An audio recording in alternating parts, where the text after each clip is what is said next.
distribution of campaign funds among local groups. Deputy President William Ruto was forced to cut short his speech over the youth in Kondele, hurled stones at his motorcade.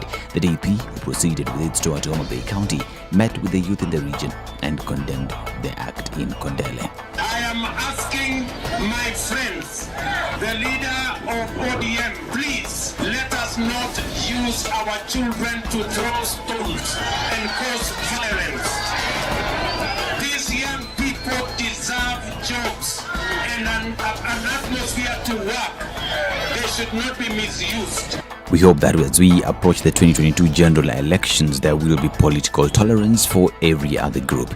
Now, as we approach the 2022 general elections, politicians seem to be strategizing on the best pact that will deliver victory next year. ODM Chief Raila Odinga received a group of political defectors from Meru County who asked Odinga to connect with the ground so that it is easier for them to campaign for them in their constituencies. I may not be actually connecting properly to the ground, which actually you need, because that connection is also what we need so that everybody in the village, even the children, they will start talking about ODM, Raila, Amolo, Odinga. When I hear your name, what comes to my mind is the person that really struggled so hard. Name the Nyayo Chambers, name the cry for democracy to just get us where we are today. And so I think this is the right time that Honorable Prime Minister, you became the president of this country. 11 students have been charged with taking part in arson cases in their schools. The students are found in possession of materials which are believed to have been used to carry out the criminal activities. Among them, 8 of the students are from Kiandu High School and 3 from Kagumo National School. They appeared before Judge James Macharia and denied the charges against them. I've considered the application submission by the learned councils and also the submission by the DPP. The councils are asking for personal board, but one thing I know that the court is not aware where the accused are residing, and having been told that they are residing in different parts of the country. I also consider that they are minors and they are still in school, so each of the accused of the subjects shall be released on a cash bail of 40,000 shillings. The trial is set to begin on the 30th of this month. Elsewhere, a Form 2 student was arrested in Homa Bay County for allegedly burning down a dormitory. The Brinker Boy student is being held at Othoro Police Station. County Commissioner Moses Lan says the student will be arraigned in court once investigations are complete. It is no longer about kusema mimi ni mwanafunzi. A criminal is a criminal. If we get it is the students of Ranger Boys today, we will correct them at the police station. We have directed the schools to ensure there are CCTV cameras. So they should review the cameras and tell us who did this nasty thing.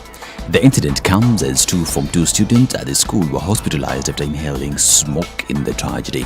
Now, 2 GSU police officers were shot dead in a fierce shootout with bandits at the Laikipia Nature Conservancy in Laikipia County. A police inspector sustained gunshot injuries during the incident. According to police, the officers were attacked by the bandits a short distance from Kamwenje police base in Laikipia County. Now, Kenya received 765,000 doses of the AstraZeneca COVID-19 vaccine. COVID-19 Task Force Chairperson Willis Ahwale says the doses, which are part of the COVAX facility, are expected to enhance the ongoing accelerated national vaccination campaign, which targets 10 million people by next month. Ahwale has further called on Kenyans to come out in large numbers to get vaccinated against the virus. This is the second donations that we are getting direct through the COVAX facility. So we are grateful that we are now receiving vaccine doses again through the COVAX facility. With the delivery of this 765,600 doses of AstraZeneca, the country now has very close to 10 million doses of COVID-19 vaccines. The country therefore has sufficient doses to meet the target set by His Excellency the President of 10 million vaccinations by Christmas Day. This is Newswire. Dennis Aseto.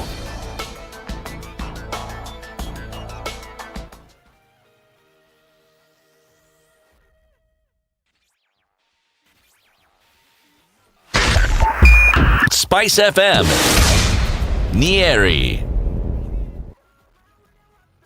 The following takes place between 6 a.m. and 10 a.m. Thank you. The political class, the contestants, everybody is trying to outsteal the other. Remorse is not taught in any school. Manners is something you get from your mother. You don't get it from your political party. Why are we so unfocused as a country? Why are we spending money and resources, yet we have real challenges in this country? This coronavirus pandemic should teach us one thing, that universal healthcare is critical.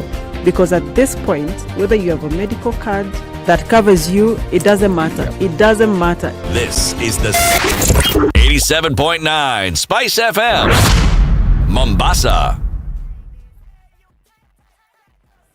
All right, started off Thursday not too badly. Looks like traffic is already building up on the Thika Superhighway. Yesterday was an absolute mess. Hopefully today will not follow in the same form, but we're just going to have to wait and see. What does Thursday have in store for Jogo Road? It's already building up right around the Makadara train station, and we're looking at that stretch on Mombasa Road, right around South Sea, the turnoffs there after Bellevue. That's already starting to pick up as well. Other parts of the city yet to wake up, which is a good thing if you've left already or if you're planning to in the next few minutes. Roads are not too jam-packed right now.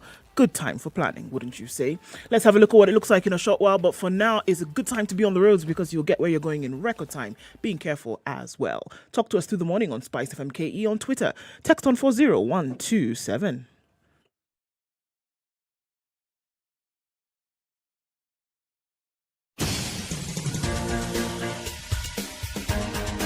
This is The Situation Room, the home of hard-hitting political commentary and penetrating insights about the state of the nation. This is a talk radio experience like no other. The Situation Room, a place for hard truths, debates, and elevated conversations. The Situation Room, witty, political, engaging, deep, controversial. In the room, we have C.T. Muga, researcher, academic, seasoned political observer, a fountain of wisdom in these politically uncertain times. Ndu Okoh, Nigerian by birth, Kenyan by choice, communications expert, Pan-Africanist, a truth seeker and believer in people power, and Eric Latiff, agent provocateur, the man in the chair, seasoned journalist, news hound, a man who believes in punching up, not down.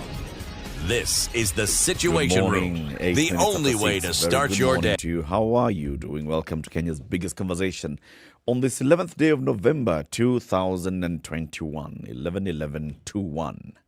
This is Kenya's biggest conversation, first Friday of the week. Ndu Okoh is in the house, and guess who's back? Back again. CT's back. CT, habari? Fit. Weko sawa? Maridadi.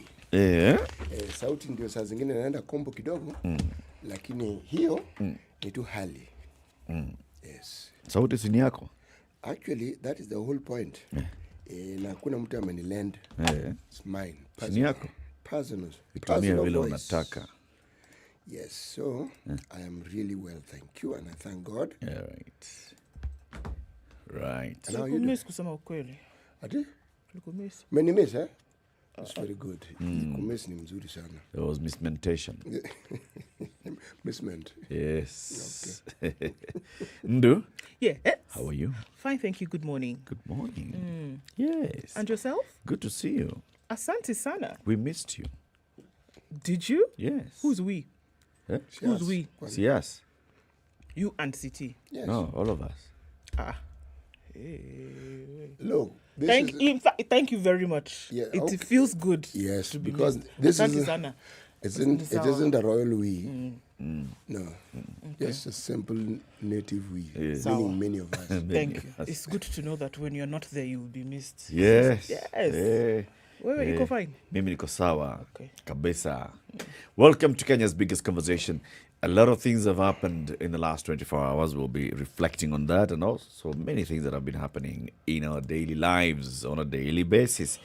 So there was politics, and there was a rally, and there was some disruption and some stone throwing and some tear gas, blah, blah, blah, blah. One thing. Recently, people on social media have just been talking about the Kenya Revenue Authority.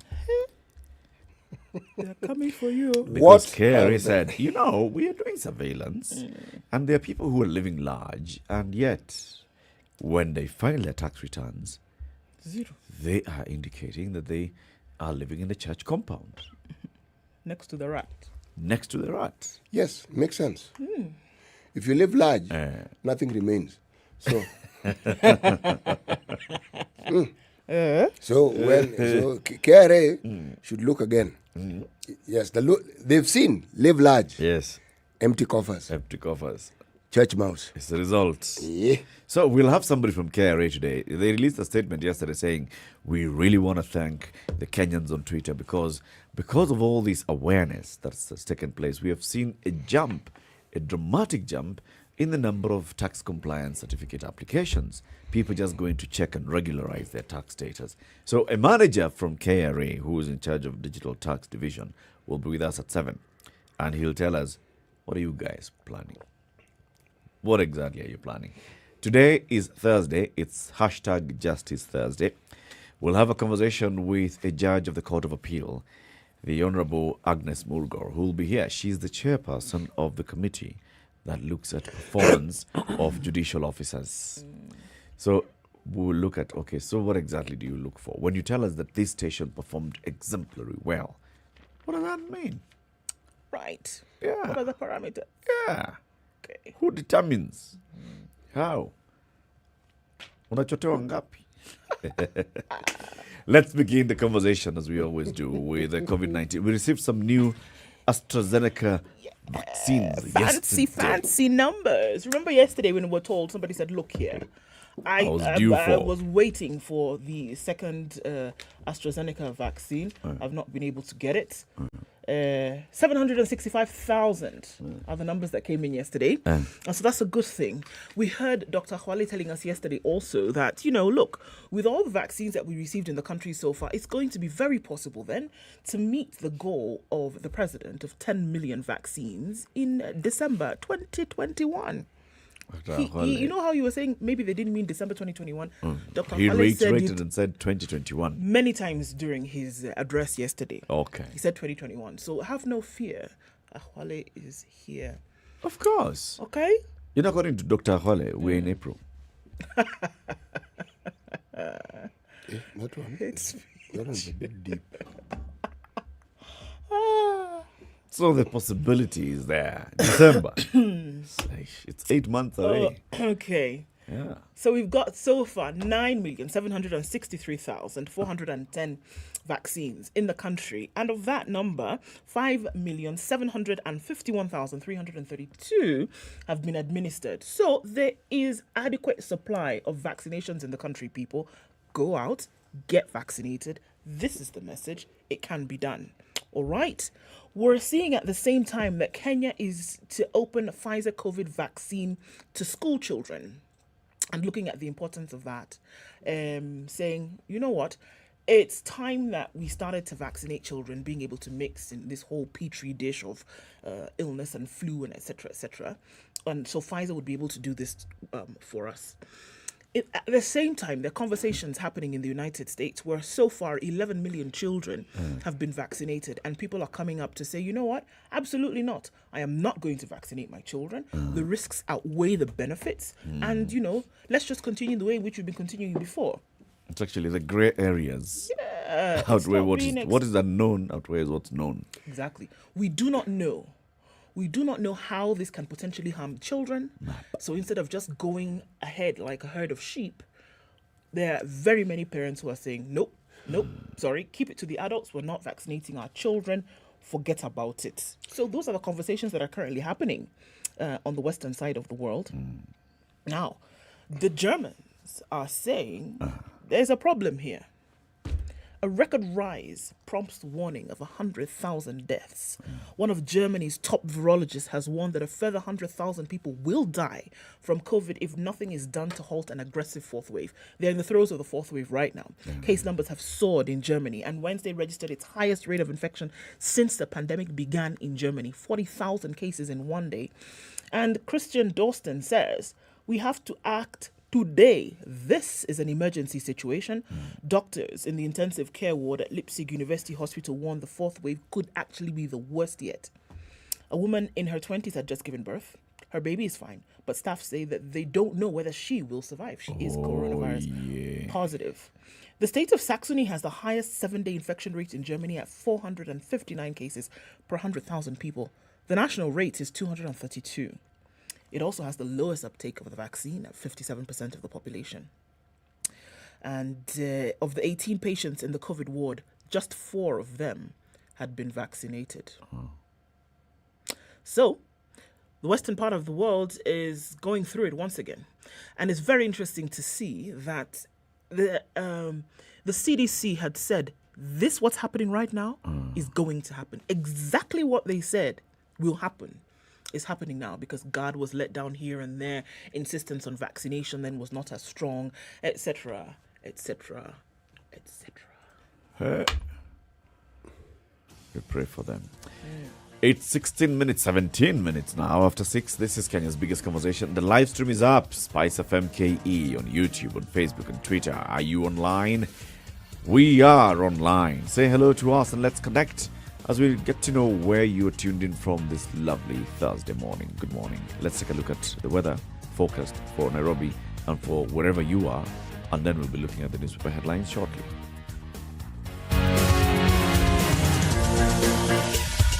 This is the Situation Room, the only way to start your day. Spice up your life. Forgiveness is always conditional. Even before God, there's nothing like unconditional forgiveness. Government doesn't pay you pension until you retire. In fact, they have no money for you. The day you retire, they look for it. This country is punishing many young people. These young people are more susceptible to be deceived, to be taken advantage of, and they're more susceptible to be bought off. Let us also talk about where we want our country to go.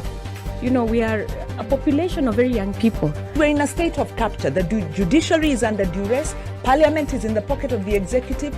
You don't sit and wait for the regime to topple itself. It will never do so. By the way, let me tell you, these guys are so persuasive. I'm telling you, they can persuade you to sell your grandmother. I'm telling you, they can sell sand in the desert. Ceci, has anybody on this program said to you as a guest, say, "Oh, shut up, we don't want to be told what to do"? Has you ever that kind of... Has anybody been I will not listen. A bit of advice. Because you're working on the premise that we should all pay heed to these proverbs. It's a very suspect notion. This is the Situation Room, the only way to start what are we your looking day. At this morning, cloudy conditions in Nairobi. We will see highs of 27 and lows of 15 going into partly sunny conditions through the day. In Nakuru, it's clear at 15, highs of 28 and lows of 14. 13 degrees and will be the low in Nyeri, where it's currently 14 and mostly cloudy, going to highs of 26. Eldoret is clear at 14, highs of 25 and lows of 13. Looking at Mombasa, light rain in some parts at 25, highs of 32 and lows of 24. And Malindi this morning, mostly cloudy at 26, highs of 31 today.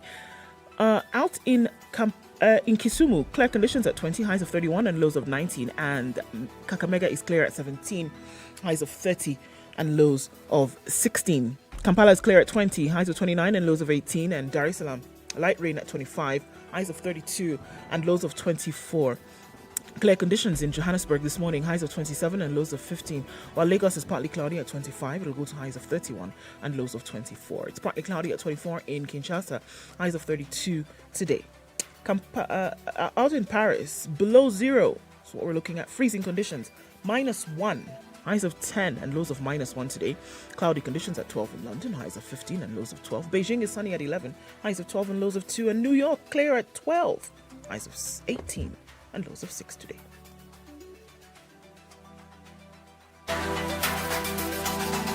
Spice FM. Spice up your life. Mature, intelligent talk every morning. Spice up yourself.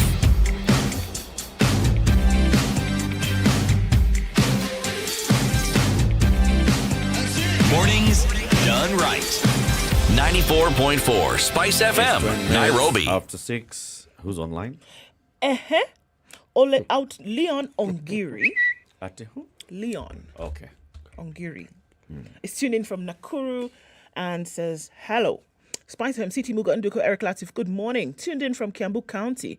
And he says, KRA needs a simple trick. In traffic, take the number plates of the expensive vehicles, check in your systems, and you'll be shocked by how many are nil on non-filers. Or non-filers, he said.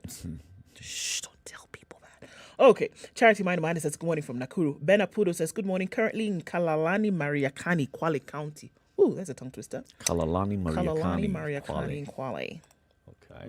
He says he'd been having troubles finding the radio frequency. Finally, he says he got it. Abute Water says he's in this morning. The Taveta border is present.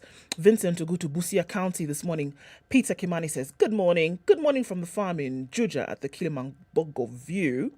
That's where Stanley is. And he says, IEBC scoring 26% on new voter registration is what grade again? What's 26%? It's 26%. What's the grade in terms of letter? In terms of what?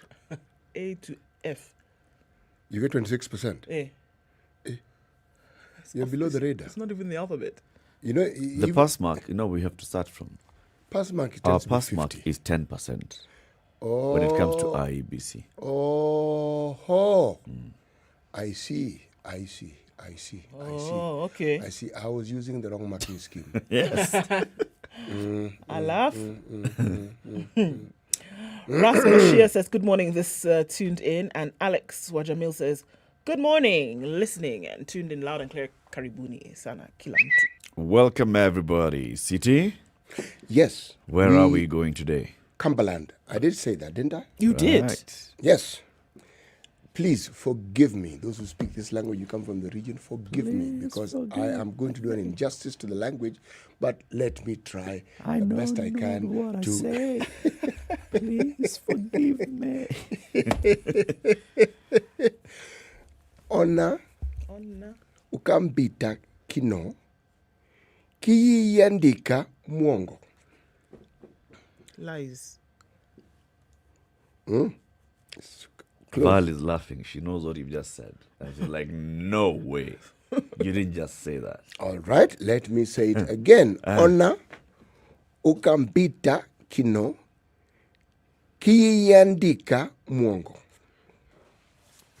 Now, I am aware that I have read something in Kikamba and I have read it the way a Luo would. Forgive me.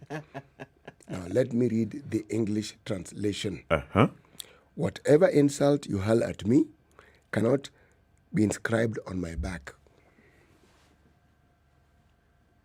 Whatever insults you hurl at me cannot be inscribed on my back. Andika. Okay. I'm sure there's a Kamba guy who will tell you, let's not use that proverb later today.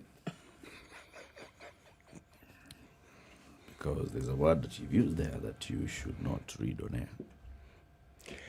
I am willing to receive correction and further instruction on this matter. Bewa macha. Ebuambia city.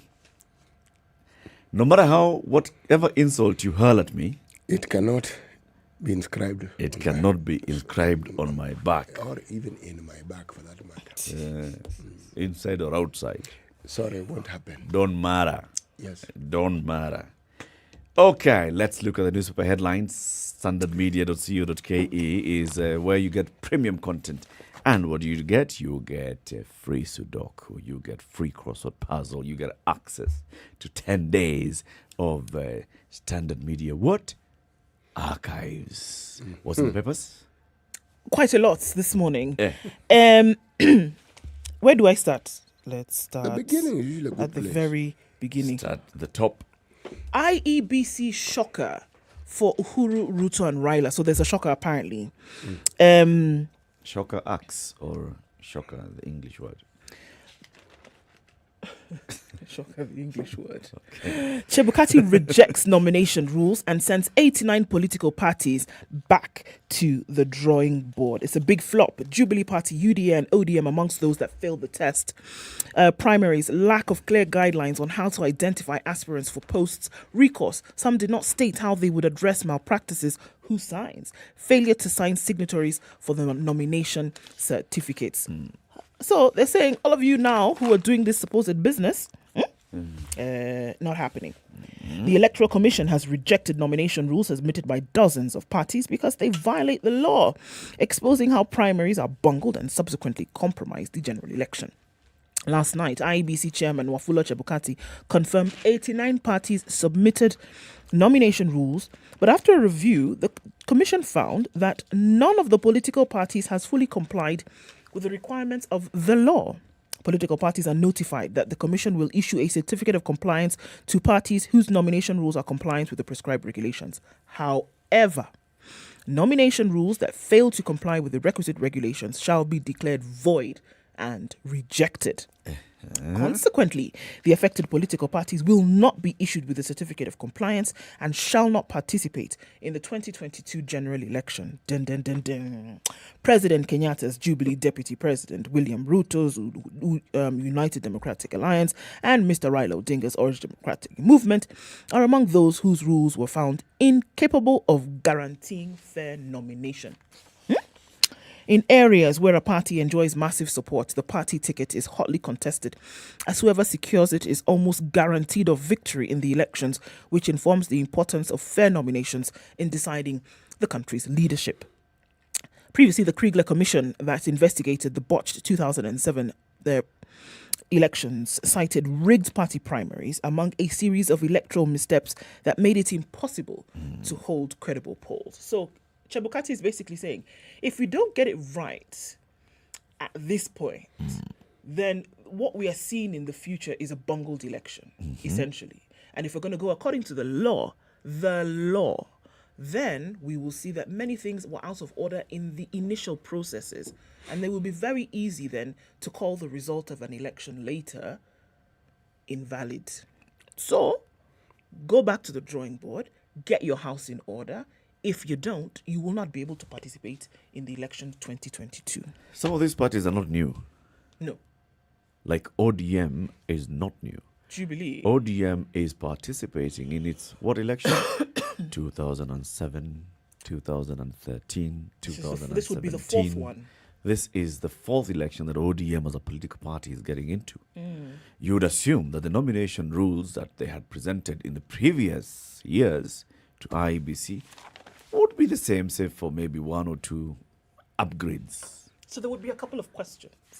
Is it that the status quo was the same last time and the IEBC ignored it?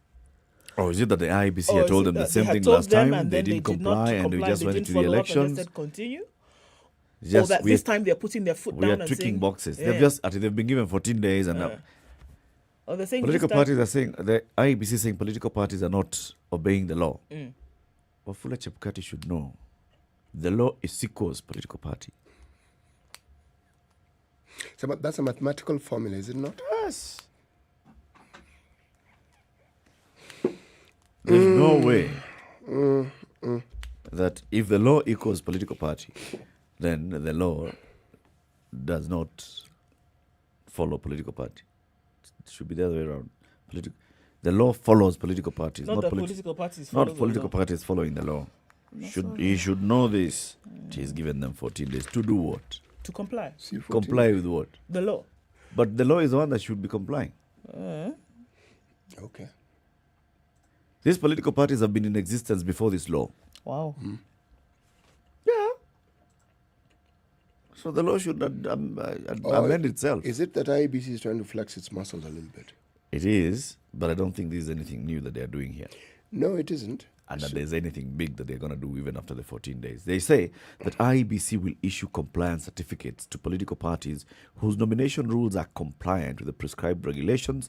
However, nomination rules that fail to comply with the requisite regulations shall be declared void and rejected. Consequently, the affected political parties will not be issued with a certificate of compliance and shall not participate in the next election. I like that noise. It's good. It sounds. I like it. It sounds like a nice heavy threat. It's good. It was worded. Whoever wrote it worded it nicely. It's good. Meaning we are seeing the word independence being given body and soul. Yes, we are IBC. Starts with I is not. It is independent. So just understand. Be knowing. So now independent is speaking to you, telling you don't comply. Certificate, you're not getting. And I'm not just flexing this. However, we can talk. Yeah, now you see, you've gotten the heart of the matter. There's that little thing. That isn't said. You know, we need more money for the elections. Small thing. We can talk. While we are talking, schools are burning. Yeah.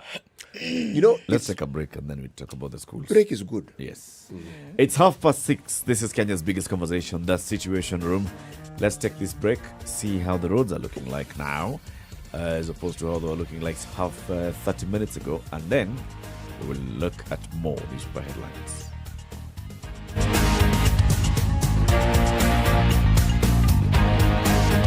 This is the Situation Room, the only way to start your day. Spice up your life. There are so many people peddling what is false and that it bears remarkable resemblance to what is true. Politicians have their agenda, and their agenda is to use every opportunity to sell that agenda and to loot this nation. I have seen major strides that are done in this country when we talk to each other as against talking at each other. We start getting back into the tribal cocoons which were put to us by the colonial powers. You know, they gave us physical freedom but not mental freedom. We're still mentally colonized today into these cocoons of tribe. Now, if you live in an area where it's difficult to find a dog, He's a goat. I kid you not. In which part of this country is it difficult to find a dog? So that you resort.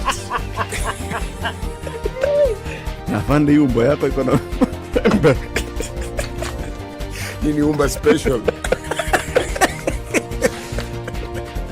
This is the Situation Room, the only way to start your day. All right, building up ever so slowly on Mombasa Road this morning, getting out into the city. Not too crazy though. Just that Imara Diamond stretch is what normally causes the most of the headache on Mombasa Road these days. On Jogo Road, getting into the city, not too bad either. Picking up right around the train station. Hamza is where the action is, and it has already started quite early. Coming off on Gong Road as well. Last couple of days has been a thumping issue on Gong Road. Hopefully that can be sorted out. Not quite sure what the issue is. Folks are complaining all the way from the junction. Karen, there was a dangerous accident, a bad one this morning already.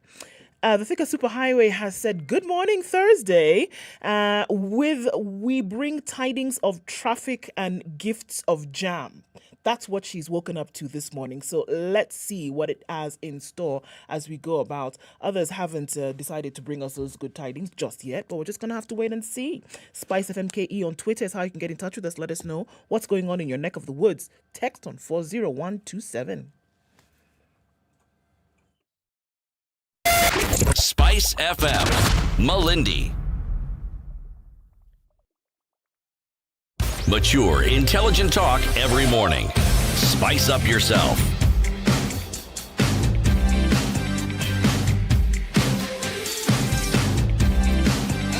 Mornings done right. 94.4 Spice FM. So, City, schools are burning. Schools are burning. It's become a national conversation. And within that national conversations are sub-conversations about what's causing them, how it's happening, what is taking place. And when you're bedridden, you have time to think. And I'm asking myself, where in this society has a revolt been caused by a group of people? No. It starts with one or two people. Not 2, 3, 1 or 2. It may get to 3. They're called ringleaders. Ringleaders. Now, the good thing about these people is this. These are gifted individuals. They actually are gifted. They are able to persuade people to see things from their point of view. They are able to. And once they gather a body of people around them, and usually they are also very good at having followers. So if they raise an issue and they make it a cause, it then becomes the next logical step for somebody to take. I had a conversation a couple of years ago with a mwalimu. At the time when we were speaking, he was teaching somewhere in Kiambu. This mwalimu had a very interesting history. This man, remember in 1982, there was a guy called Ochuka who had worked for the Air Force, got himself hanged for being one of the ringleaders of the coup attempt. Remember? Yep. This guy had been in school with Ochuka. And he told me a tale that has stuck in my mind for the longest time. He said Ochuka had a brother or a cousin. Now, one of the things that many people didn't know, that guy changed schools, Ochuka, around 2 times. You know why? He had led riots in the schools that he had been in.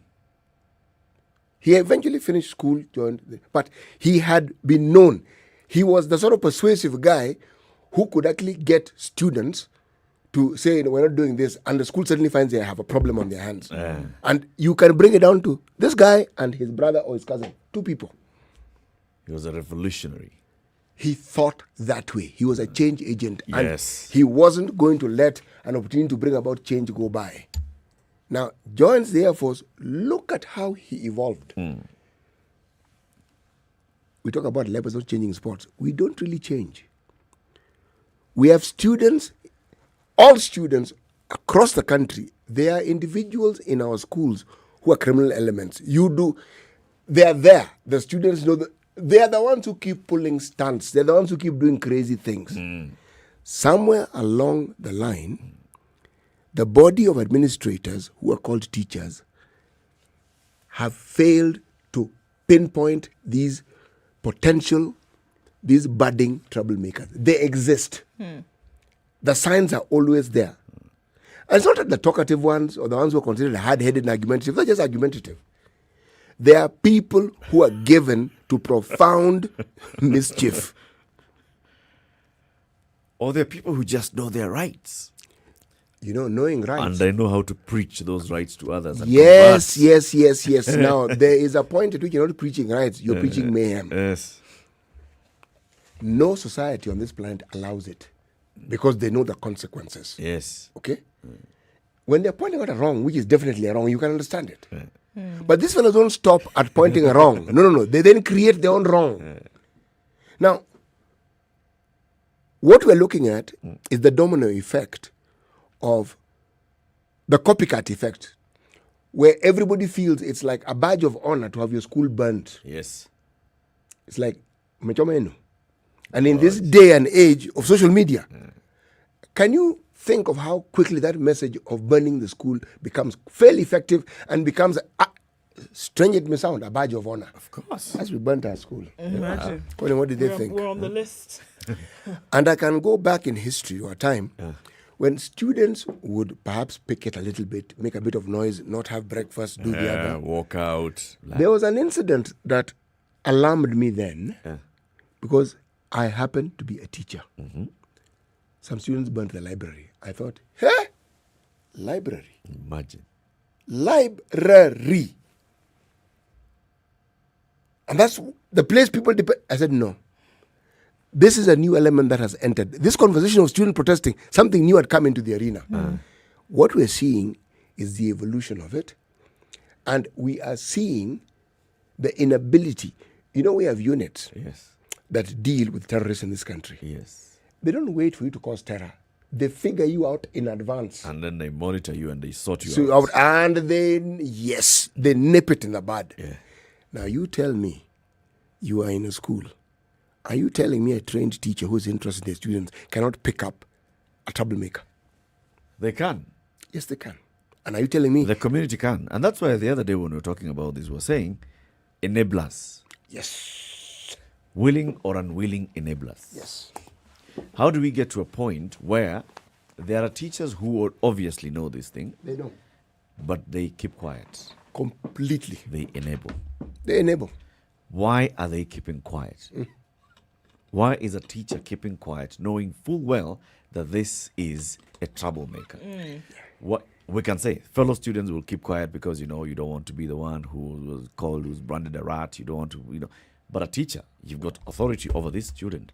Why do you keep quiet? And there are always students who will tell you. Yes. Because they don't want that problem and they'll say, no, sir, this is happening and so and so and so and so and so and so are planning this. Yes. And you will find that this person has joined a school, has been cautioned before, has been told, bring your parent, and something happened. Yes. Just like teacher Teddy was telling us from Voi the other day.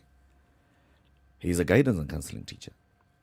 There are issues. Sometimes he sits down with a student, he talks to a student, the student goes back, and the attitude is, what is it? What's your problem? Yeah. Why are you bothering I'm sorted. You'll find that there are times when these teachers will send the child home, go bring your parent. When the parent comes, the conversation is not, yes, you are wrong, my child, and you need to listen and you need to correct. It's, no. But I can understand what my son is saying. So you know what the problem is now. Yeah. You realize this child is not the problem. Enablers in the chain. So these people, that child who is bent that way, is basically emboldened. You know why I said there's a difference between that and a mischievous child? As a headmaster, I had one or two experiences that I found completely enlightening. You send a child home and they come with their mother. Yep. And the mother is sympathetic with you, the teacher, and says, wajua mtoto mwanangu bwana, unajua babake ni mtu anafanya kazi, anapeleka lori hayuko karibuni. Na mtoto, she explains to you really, really, really nicely about the situation. Right. Realize, let the child just stay. A second time such a thing happened, the secretary walks in, and my headmaster, and tells me, so-and-so's father is here. I said, but see, the mother is here.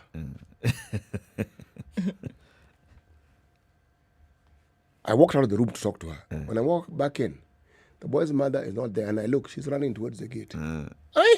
So the father comes in and we get to chat. Explains to me and says, I'm very sorry, I heard about it. We talk about this is what I need to do. I will do the best I can. I said, no, but the mother was here. I said, the mother can't be here. I said, why? So the mother is in Zanzibar. So later I said, I will not make an issue out of it. I called the boy. You know the guy had done? He had hired a mother. Yeah. Yes, he had hired. And I thought, a part of me said, this is a smart guy. Genius. This is a really smart guy. But I can't let him get away with it. But I like that ingenuity. Yes. I like the fact that this guy could think this thing through and realize, if I can just get a proper actor to come and represent me. And man, that lady presented that thing well. Nicely. I mean, if you were listening, you realize, no, this child, let's help this child out. That's not the sort of kid I'm talking about. This one has brains and they're just misusing them. The other one is not just a troublemaker. That person is destructive. There are people like that in society. They're happiest when things are going wrong. People are getting injured. That's when they're happy. Yes. And you must be able to pick them out. Identify the traits. Yes, you do. As you say that, then, on page 8 of the Standard, police crack mystery of 5 dorms burnt in one school. Sigalame Boys High School. Between July 26th and October 26th, 5 dormitories were torched in this one school. Simply put, a dorm was going up in this boys-only public school every 18 days. Every 18 days, trauma. Now, police were wondering now what's happening. Try to talk to the students, they don't get to understand. They try to talk to the teachers, they don't get to understand what's happening. Juicy, 8 students were caught on CCTV attempting to burn a 6th dormitory. They were arrested. Busia County Police Commander Maxwell Nyama has confirmed the arrest. He says they're in custody as we continue gathering enough evidence. According to him, the suspects could be arraigned at the Busia Law Court this week. We relied on CCTV footage in identifying the suspects. Previously, it has been frustrating to nab them because we didn't know who they were. On October 28th, the boys allegedly wanted to burn Masiga Annex Dorm, but the attempt was thwarted by the school's administration, who relied on footage from a recently installed CCTV camera.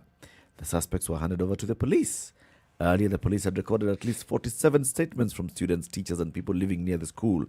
In the earlier incidents, Nyama disclosed that the officers had even listened to phone conversations between the suspects and combed the arson scenes, but they were unsuccessful at getting the persons behind the scenes. All these things were happening. Students, no one is saying, we know who's starting the fires. Teachers, no one says, we know who started the fires. Other admin staff who work in the school, nobody seems to know who's starting the fires. So a CCTV camera was installed. And the boys were caught on camera as they planned the act. And 6th dormitory. And even if you find there are 6 boys, there'll be one. There'll be one who's the ringleader. Yes. There's an Ochuka. And then there'll be a lieutenant. And then there'll be a lieutenant's lieutenant. The others, them, they just want to be part of this hip crowd that is burning things. Yes. And they usually have not thought it through beyond burning it. No. They haven't. Just torch the thing. Burn it all down. It's 7:15. Let's take this quick break and then we look at other headlines. Good morning. 102.5 Spice FM, Kisumu. Mature, intelligent talk every morning. Spice up yourself.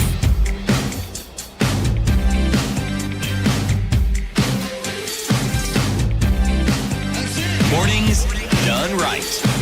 94.4 Spice FM. 7:15. Okay. So there's a story here on page 3 of the Standard. On July 15th, 2019, A widow from Belgium called Desela Mirele died at the MP Shah Hospital. She had written a will dated November 15th, 2008. She died, and there was then succession, in which case the will is alleged to have attached her properties to a lady called Lucy Waithera, some two students, John Lemarat and Natalie Lenol Kiok, and Joseph Wanjohi, who was her driver, and one Daniel Moens. There was a death certificate that showed that this is how she died. However, her body was never found. And police believed that, you know what? This woman has been murdered. She had some property in Nakuru. They believed that she had been murdered, and that the people who are now coming here with the will, trying to say that, the woman had left the property to them, were actually forging this particular will. So police did their investigations. They took their file to the DPP, and the DPP agreed. And Harry Gakinya and Lucy Waithera are accused of murdering the businesswoman Daisela Laisoipa Mirile, and they've been in court since then. And yesterday, the lawyer, Brian Haemba, went to court. He said, Your Honor, I have received an SMS from Daisela Mirile. Huh?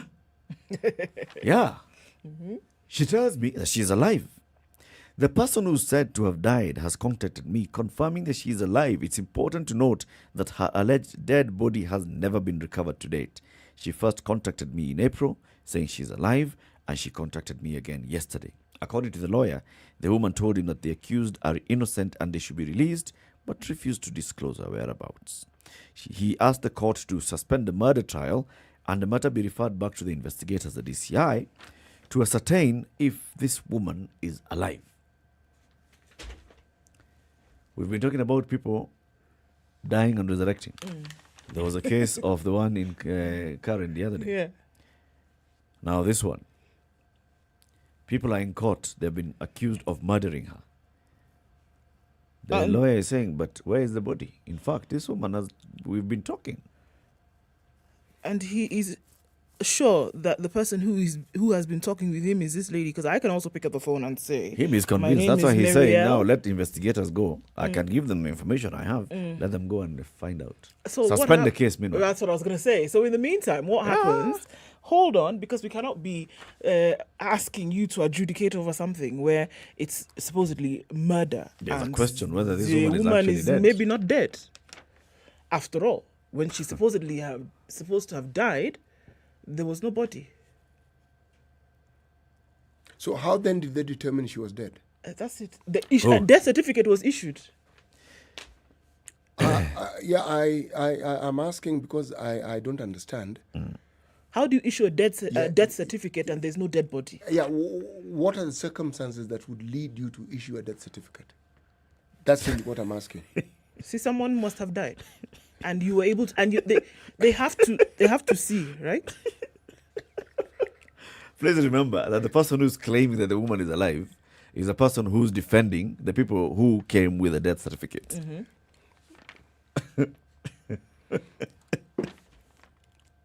A bit puzzling, isn't it? Quite. It's quite puzzling because essentially, apart from just asking that question, I have to raise perhaps an extraterrestrial question. Perhaps it's a voice from the dead. Probably. Marielle now called the defense lawyer. Calling the lawyer. I'm calling you from heaven. Those guys are innocent. They didn't kill me. Leave them alone. Me, I'm okay. You know, in the days when we didn't have telephones and you couldn't voice call, we could rely on visions. Yeah. Now we can rely on voices. Yes. And I'm taking the view that spirits can speak to you over the phone. Please bear in mind that the accused, Harry Gakinya and Lucy Waithera, Gakinya is the one who produced a death certificate and a will that named him as executioner of the will, and says the property has been left to Waithera, John Lemarat, Natalia Lelolkokyok, Joseph Onjohi, who's the driver of the deceased, and Daniel Moens. The person produced the death certificate. Was anything left for them? Yes, no. He's the executor. He's executor of the will. Now, police say, you forged these things. You have forged these things. You and this woman that you're claiming has been left the property. We're suspecting you. We're taking you to court. Case is going on. Their lawyer comes and says, oh, by the way, since the first time I spoke to this woman was in April, and now she spoke to me again yesterday. Wait a minute. She's alive. When she spoke to you the first time, you didn't tell anybody? No, you know, that woman supposedly speaks to you in April, so you're taken aback. Chagrin, my gosh. It's chagrin. You're not saying anything to anybody. It just like, what do you mean? It fits the profile. Ghosts tend to talk to individuals. They don't talk to groups. So when she spoke to him the second time, he was like, no, I cannot ignore this voice. I've got to go and tell my Lord.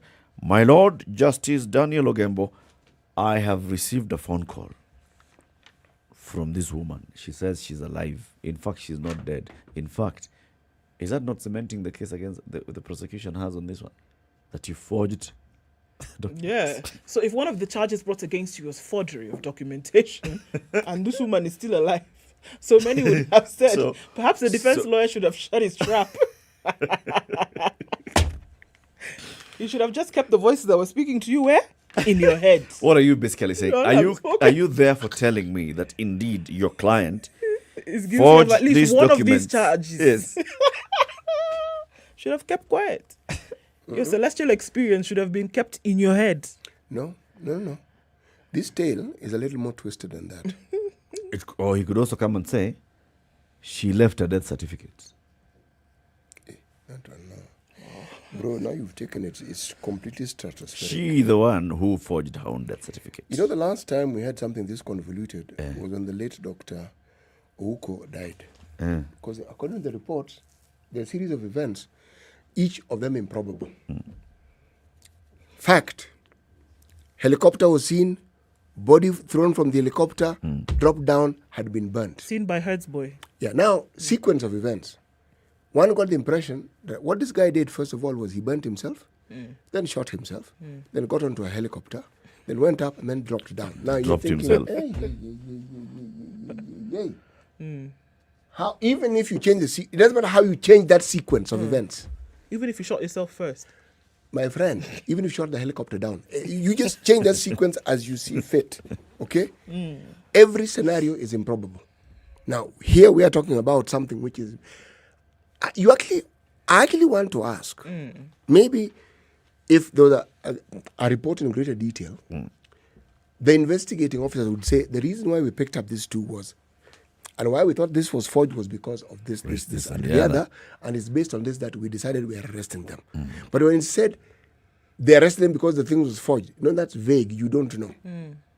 But you don't know that? No, I'm certain there were details that we don't know about this case. But it doesn't matter. Again, sequencing. And then if you say that they murdered her, where's the body? Now you're stuck there. Yeah. Maybe the arresting officers also know she's alive. That's why they said, you guys, you forged this thing.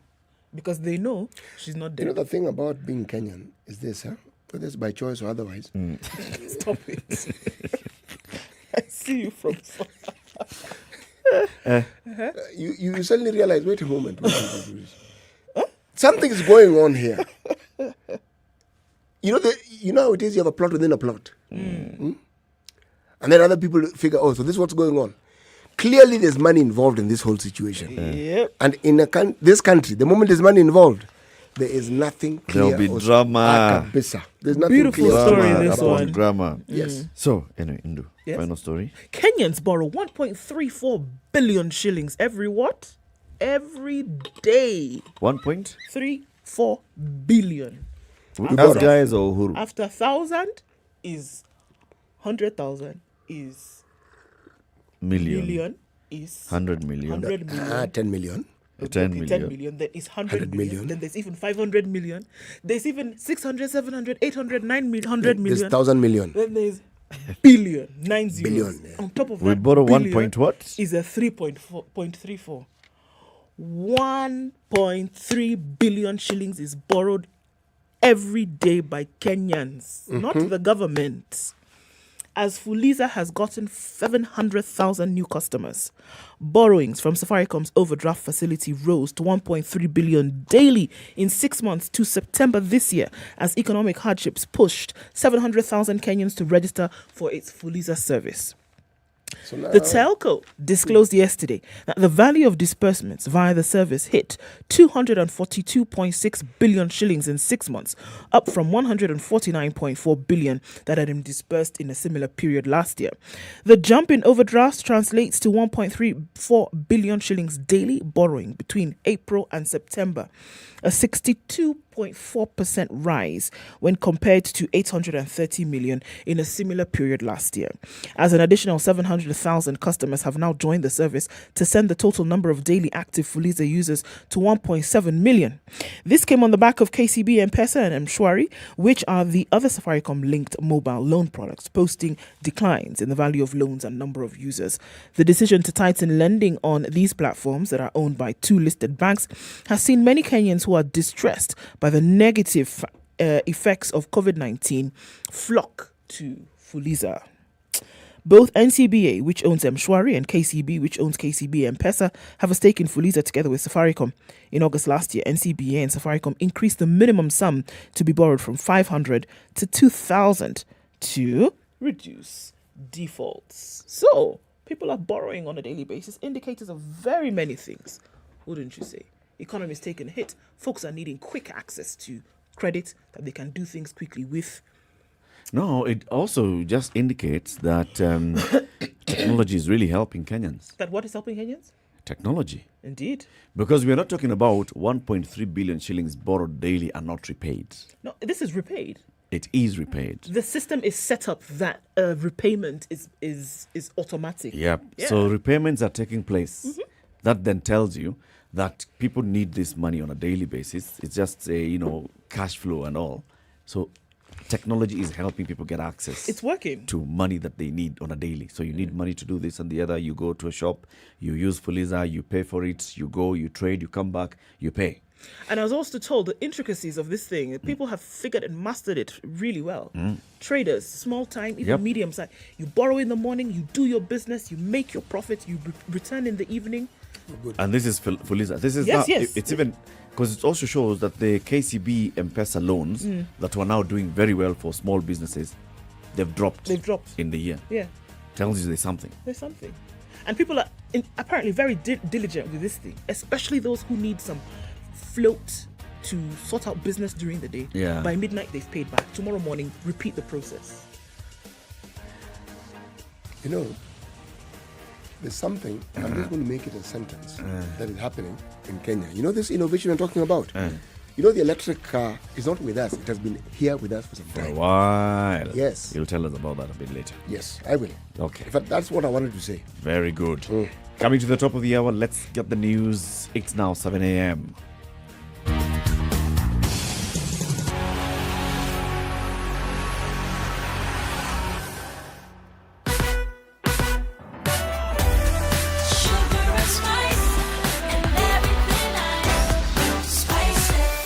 Spice up your life.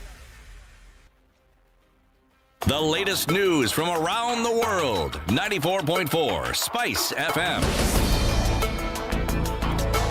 This is Newsround. Dennis Aseto. 2 officers attached to the Kenya Defense Forces have been killed by suspected bandits in the volatile Laikipia County. The 2 officers were killed Wednesday evening after bandits raided them while digging a trench. During the daring evening raid, 7 KDF officers are also said to have been injured as the bandits exchanged fire with security officers deployed in the area. This happened hours after an attack at Kamwenge GSU Command Center where 2 junior officers were killed and the chief inspector seriously injured. Amani National Congress Party leader Musalia Mudavadi has condemned violence in Kisumu during Deputy President William Ruto's tour in the region. On his social media, Mudavadi said the hooliganism displayed by youth will only breed violence and should not be tolerated. He urged leaders and all stakeholders in the election organisation and in the security sector to condemn activities that result in violence. Health CS Muthui Kagwe has given assurances that persons living with HIV that the government is putting in place measures to ensure that they receive antiretroviral drugs in large quantities. Kagwe's statement comes in the wake of reports that there is a shortage of ARVs, adding that the shortage was due to the COVID-19 crisis that had affected the distribution of the drugs around the world. Speaking at a meeting with the representatives of people living with HIV, Kagwe said the government is committed to ensuring that the supply chain crisis is resolved by the end of 2022. Kitui Governor Charity Ngilu has promised to pay the salaries of doctors who have not been paid for the past 4 months to avoid imprisonment for violating court orders. The salaries of 35 doctors were withheld by the Kitui County government after the doctors travelled overseas for further studies, which prompted them to file a lawsuit to protest the move. Governor Ngilu has promised to pay the salaries when she appeared before Judge Monica Mbaru from the Employment and Labour Court. An order to pay the doctors was issued on October 5th and has not been implemented thus far. The court has scheduled another hearing on December 10th to determine whether the workers will have been paid or not.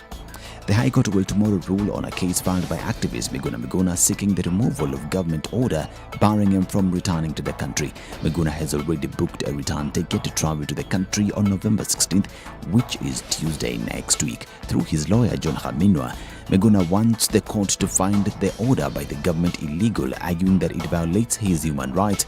Miguna fears that despite having plans to return on November 16th, no airline will agree to ferry him due to travel restrictions imposed by the government in January 2020. Haminwa said his client is a Kenyan citizen and he was born in the country and has the right to enter the country whenever he wants. After years of waiting for justice for their loved ones, 32 Kenyans who are among the 157 people who died in a plane crash in Ethiopia will finally be compensated by plane manufacturer Boeing. Days after Boeing reached a settlement with the families of 157 people killed when a 737 MAX aircraft crashed in Ethiopia in March 2019. The plane manufacturer has accepted responsibility for Ethiopian Airways Flight 302, losing control shortly after takeoff from Addis Ababa Bole International Airport. The plane crashed into a nearby town. There were no survivors.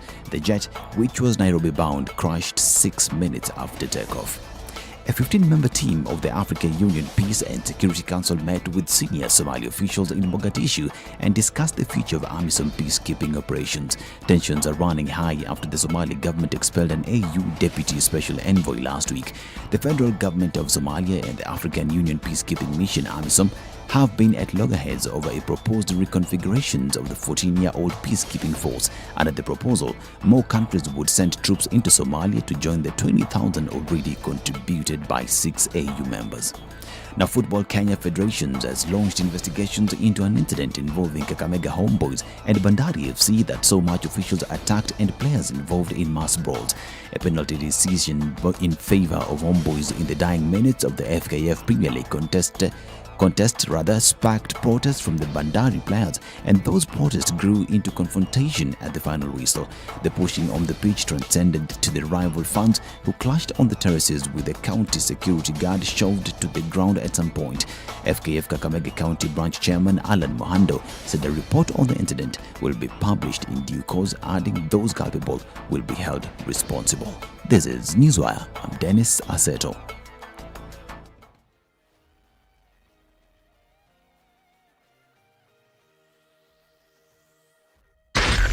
SpiceFM, Nakuru. All right, so we're still seeing it building up in most parts of Nairobi city this morning. The Thika Superhighway, hot and heavy, and it's leaning closer and closer towards Outer Ring today, and that is madness from what we see. Thika Road yesterday was thumping with traffic, and it looks like it's following in the same fashion today. Not quite sure what's causing that, but we're going to keep an eye on things for you today. Kiambu Road also quite packed. Limuru Road also joining here. Very, very tight here today. Coming out of Westlands, also we're looking at that. Wayaki Way. Skip on over to the Red Hill Link Road and find your way into the city much quicker that way if you're going, or if you're not, even better, connect now through to Thika Superhighway and other parts of the city. Langata Road also piling up as well. Uhuru Highway doing its thing today. Mombasa Road not looking too bad, but we're looking at the Eastern Bypass again right there at the AP Training Centre. Some traffic there this morning in both directions. So just watch out for that if you're headed in that direction. Use the bypasses though, apart from that. Southern Bypass, Red Hill Link Road looking pretty good. SpiceFM KE on Twitter, text 40127.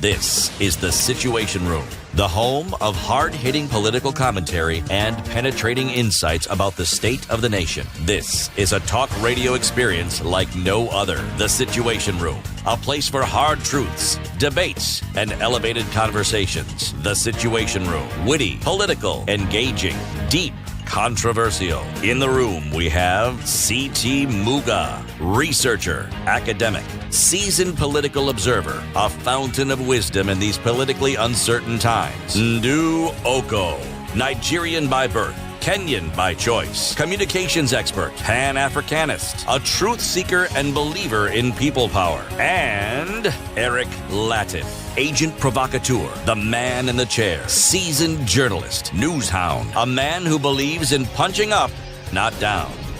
This is The Situation Room, the only way to start your day. Good morning. Welcome to the second hour of Kenya's biggest conversation, The Situation Room. Today, we're here until 10 a.m. and we want to have another conversation in this hour. But let's first hear today's proverb from CT. Today's proverb has been edited and changed because it was brought to my attention that one of the words in the proverb is in fact an insult. And far be it from me to be associated with insults so early in the morning. So I have opted for the proverb that I had planned for tomorrow, and I will say it today. Uo uitia nzia. Uo uitia nzia. The truth cannot leave its path. It's a Kamba proverb. Uo uitia nzia. The truth cannot leave its path. Yes. I know it may be a bit confusing, but that is Kikamba being spoken with a Luo accent. Kamba being spoken in a Luo accent. And he was alerting one man called Omondi to that fact. Nixon Omondi is our guest this hour. He is the manager in charge of Digital Economy Tax Office at the Kenya Revenue Authority. Had those ones? Digital Economy Tax Office. Everything sounds good until the word tax comes in. And KRA. KRA now, that's not... KRA is an entity. Not just an entity, a scary entity. Authority. Yes. So when someone says KRA, you say, okay. You can't hear KRA and just sort of like, oh, okay. Yeah, you don't think rainbows and bunnies. No. You sit up when you hear KRA. Attention. About 2 days or so ago, the Kenya Revenue Authority was in the news. And I'll read an excerpt from one of the stories. This one was in the Business Daily. The Kenya Revenue Authority's plans to start trawling Facebook, Instagram, Snapchat, and other social media platforms to catch tax dodgers and cheats have elicited mixed reactions. While some Kenyans see this as an infringement of privacy, others have dismissed it as an exercise in futility because people post fake, glamorous lifestyles. But the deployment of social media in the fight against tax evasion is already registered success in developed countries. The goal is to identify discrepancies between a citizen's declared revenue and the lifestyle that they share on social media. Okay? So, when KRA started saying, you know what, we are monitoring the things that you are posting and the boasting that you are posting on social media. And we are also now looking back at the data that you've shared with us, and we will be trying to see whether 1 + 1 is equals 2. And if it is not is equals 2, circle, see me in the headmaster's office. Now, yesterday, KRA released a statement that said, there's a rise in the number of taxpayers who are rushing to verify their tax compliance status this week. The rise is attributed to reports from KRA Commissioner General Gethi Mboro published this week that the authority is using technology for tax compliance surveillance The reports detail that the taxman is monitoring social media as well as looking out for individuals who share their affluent lifestyle but are not among the 6 million taxpayers. The Deputy Commissioner in charge of Marketing and Communications, Grace Wandera, released a statement yesterday and was quoted saying KRA is using technology that includes social media monitoring tools, explaining that the adoption of technology to complement traditional revenue collection is geared at enhancing compliance efforts to ensure taxpayers file returns and pay correct taxes. Now, with that, let's welcome our guest, the boss man himself. Mkubwa, how are you? Thank you. But not Mkubwa. Yeah, Mkubwa. Yes. You know what we've done with Dixon this morning? We have offered him, we laid out for him a breakfast. Tea, bread, samosa, sausage, boiled egg. What else was there? Some bacon. Tea. And as he was taking it, he didn't know. We took photos. We are posting them on social media. Let us see if the authority is going to come and check. Welcome to the Situation Room. Thank you, Eric. Thank you, Eric. It's good to have you in the room. Sure. Pleasure to be here. Yes. Yes. So let's first understand. When the authority says, okay, we are also increasing our surveillance to go into the social media platforms, what exactly does that mean? You know, Eric, there's something in tax we call verification and collecting information from whatever sources together with what somebody has declared. Basically what happens, and it's traditional, in the olden days, there was something we used to call private and personal expenditure. For example, you've declared so much as your tax, but we want to see the kind of life that you live. Does it support the tax that you declared? So what is coming in is not any different from what has been done before. The only thing it's being done on the digital space. Ordinarily, if a company ABC declares what taxes they have, they are paid or they're supposed to pay, we always go and do a compliance check, or we can do an audit just to find out this tax you paid, is it the fair share? Is it the correct amount you ought to have paid? And for us to do that, we check records. We want to check bank accounts. We want to check purchase invoices. We want to check sales invoices. We want to check employees. Was pay as you and deducted as required. And sometimes you even interview the employees. You ask them, are you paid this much? So it's not any different from what is now happening. And in a bid to expand the tax base, and also to ensure that everybody pays their fair share, what we are saying, we are not denying the Kenyans opportunity to enjoy their life. Okay, so if you offered me bacon and all that, all the pleasantries, I won't be worried, because the taxman will just come to confirm, is that true? Because as you said in the newspaper article, there are people who also live fake lives. So we cannot impute that the fake life amounts to tax. We'll need to dig deeper, and KRA does that to get the factual position.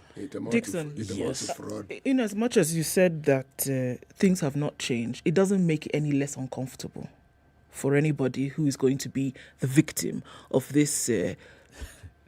I'm trying to the victim of this investigation, because you've said it quite calmly, but the words are actually quite far-reaching in terms of what you essentially then as KRA are doing to individuals.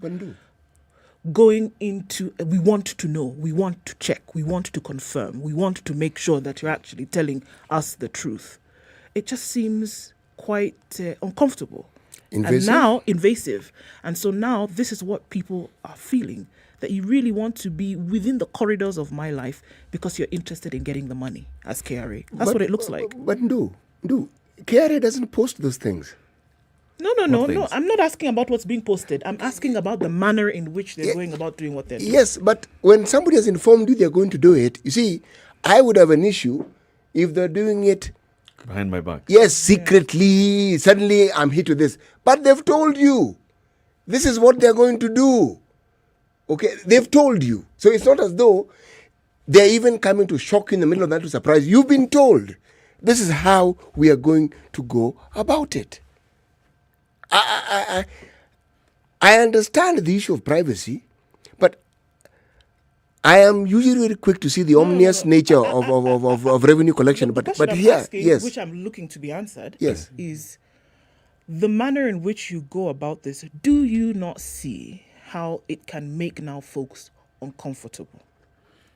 Because for me, it's not a matter of should KRA collect or not collect tax. That's not even the issue here. But to foster an environment where you have more people on board, because if anything, it makes people want to go further into their holes and not declare. But I want to agree with what City is saying. I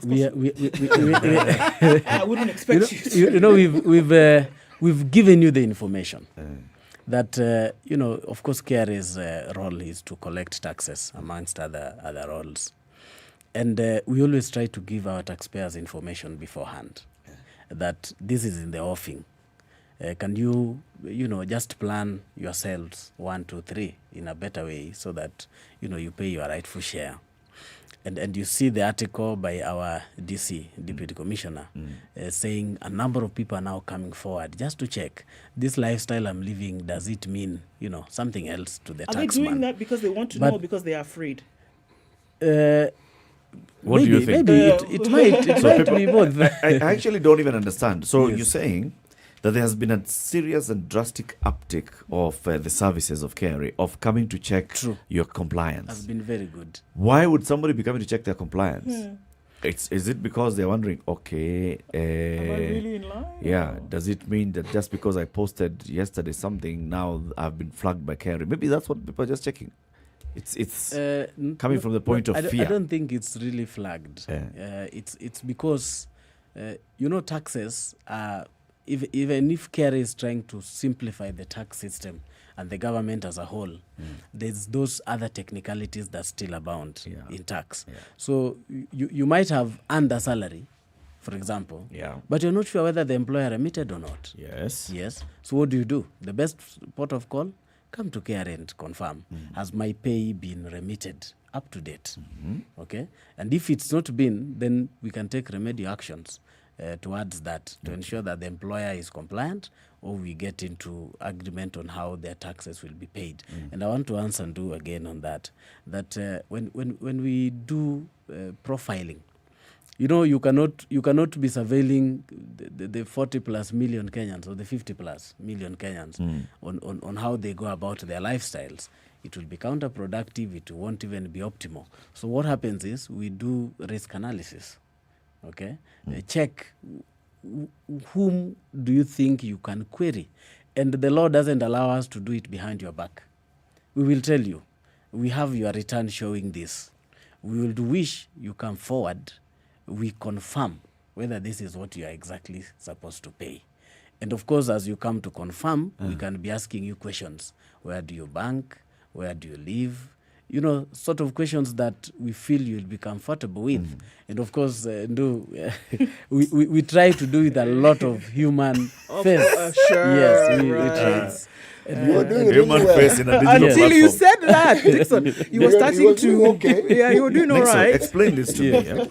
The process. So you're the manager in charge of the Digital Economy Tax Office. Yes, so basically, this whole thing is under you, in terms of how you're conducting the surveillance on digital and how you establish then that this one, let's have a further conversation with them.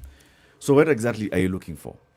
Is it that you now come to Eric Latiff, Facebook, Twitter, Instagram, and you see the kind of stuff that I've been posting, saying, here I am on holiday, this is my home. Here is the feast I'm about to indulge in. And then what do you do with that information? So what is this surveillance? I mean, how is this surveillance then? How do you conduct it? I started by saying even traditionally we do that. Okay. Even with corporate bodies, for like Standard Group. Yes, we pick your bank account. We might check withholding taxes that has been done by someone, and we have bits and pieces of information. But we cannot use that information until we bring it to your attention. Okay. That, Eric, we have this, and this. Can you confirm whether it's factual? then we can tell you, give us such a document to demonstrate that what we see here is just heresy. What we see here is not what you actually do. And if it doesn't merit, then we don't proceed with such cases. Okay. Yes. Now that is corporate. Now take Even take me now step by step on social media. Yes. Persons sharing their lifestyle. So what are you looking for? What happens next? What would you be calling somebody to ask? There are people who post, for example, properties. Okay, we will want to ask you if you are the rightful owner of the properties. We might ask you, Eric, can you give us the LR numbers, or these properties actually don't exist? So if you have the LR numbers, then we can get into, are you paying tax on rent if you are receiving?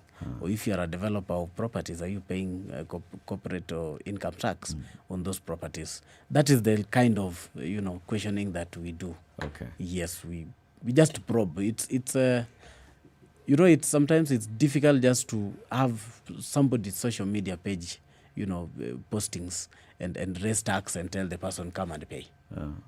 I don't think that will even be procedural. I like what you said about the details that you follow in trying to determine whether the correct taxes are paid. Yes. Now, it kicked off a certain thought in my mind.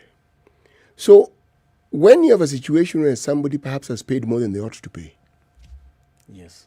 Because that happens. It happens. Not every day, but it happens. Not a lot. It does? Yes. Okay.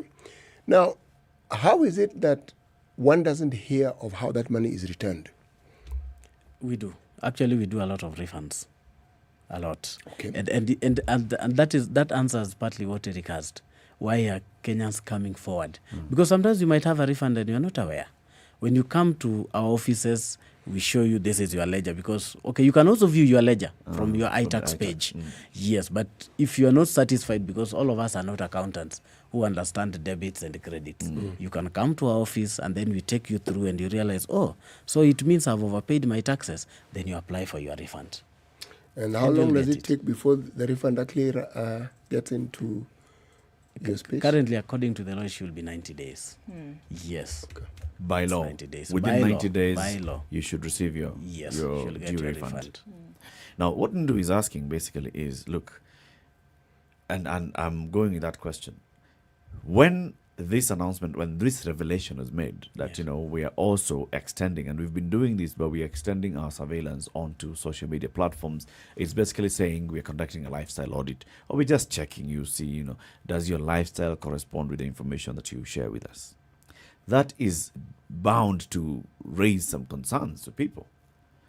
There are those who, yes, I have a house, yes, I live in a big house, I pay rent, or I live in a small house, but I spend a lot of my life in social establishments, and I post, not necessarily because I am drinking by the bottle, but just because my colleagues at the table are drinking by the bottle. And then you get concerned, like, now, is KRA now going to start attaching and following me up all the way? That raises some jitters. Don't you think that is merited, that concern?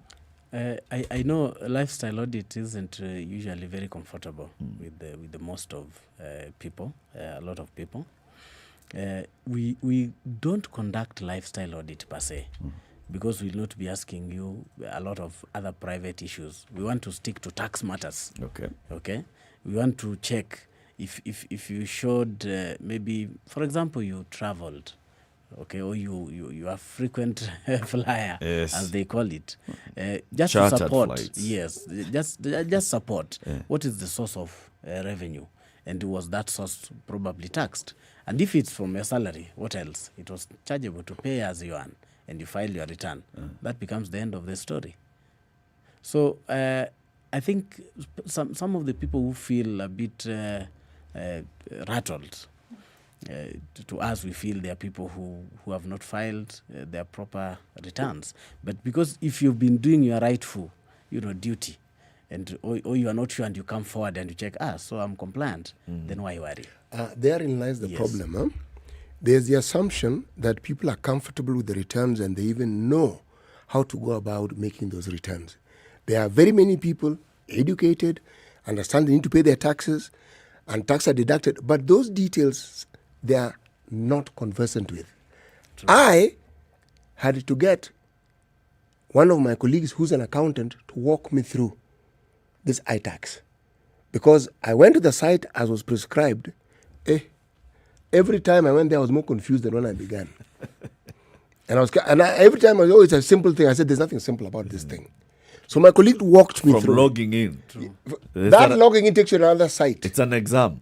79 minus 55. What do you mean? It's not an exam. It's like you were told that you're sitting for a geography exam and all the questions are in maths. Now you're thinking, okay, so was this the maths exam or was this the geography exam? All I'm saying is, it may be simple to the people who set it up because then they understand it. True. But to the consumer, it is now simpler. But I went through a process and I had to be tutored by my colleague who, like the taxman told me, this thing is quite simple. I said, no, okay. Let me share in that simplicity. Why am I saying this? If somebody hasn't filed their tax returns, first of all, and they know they should, they'll be afraid of penalties and many other things. So fear compounded by ignorance is what perhaps KRA should consider dealing with, so that other people tell them, look, if you haven't filed, stop worrying about that. You come and let us see what we can do from where you are and we move forward. True. Okay? But so long as they're thinking there'll be a penalty, they will then make up in their own minds what else they think is going to happen. From what they've heard. Yes, from what they've heard. So they will not come forward. They will now seek not to even bother whatsoever. You're very right, City. Because even us as taxmen, we had to be trained on how to use that system by the developers. What KRA has done is during the filing season, we usually have a lot of offices. Of course, they are jammed because Kenyans are last minuters. People who are dedicated to guide you on how to file your return. Two, we also have a user guide. Might not be serving so many, but it serves a very good purpose where you are shown step by step. How do you file your return? From this logging in to what next, what do you put? Even in addition to that, you can still call our customer care contact and they will. We do a lot of trainings. I can't say it's enough, but we are doing a lot just to educate our Kenyans on filing. I remember before COVID, every Tuesday, first Tuesday or second Tuesday of the month, we used to have a session for new taxpayers at Times Tower, just to guide them on step by step how to file their returns. What we will do is we will identify new taxpayers on the obligations they have chosen. So we call you, we tell you, we want to take you through pay as you earn. We want to take you through VAT. We want to take you through your income tax return. And we will demonstrate, this is what you do, this is how you do it. It might not be 100%, but we are making that effort to ensure that Kenyans also understand how to go about the tax procedures. Let's take a break. It's 29 minutes after 7. With us in the studio is Nixon Omondi, KRA Manager for Digital Economy Tax Office. We are talking about the surveillance by KRA on social media and all, whether you are complying with tax obligations that you have. Yesterday, the KRA released a statement and said in the last week, they have seen a serious jump in the number of people who are logging onto the platform and seeking to understand their tax compliance status. And this they attribute to the fact that they have said, we are also monitoring and increasing our surveillance onto social media platforms. So, in fact, even thanking Kenyans on Twitter and Kenyans on social media by saying, yes, you have helped increase awareness about KRA's work. Now, some people may be wondering, okay, is this increased awareness or is it spreading fear? And that's why we have Nixon with us in the studio today, so we can break down between those. Is it fear? Is it awareness? Are you coming after us or are you walking the journey with us? 7:30, we'll be back shortly. Good morning. This is the Situation Room, the only way to start your day. Spice up your life. 24/7, around the world, non-stop. This is SpiceFM. Hello. Halo, umesikia? Nimesikia nini? Hujasikia habari?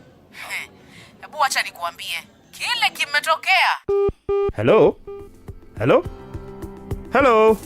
Don't wait for hearsay. Dial *550*1# to read the Standard e-paper from the convenience of your mobile phone for only 20 shillings from your telecom line, and stay up to date for a reliable source with over 100 years of experience with no additional data charges.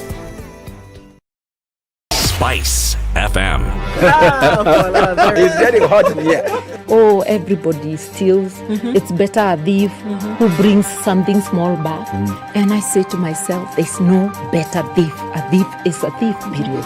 All those bribes, how much they are getting per year, how much inconvenience they are causing, as much as you call it a small case, it's worth it to be convicted.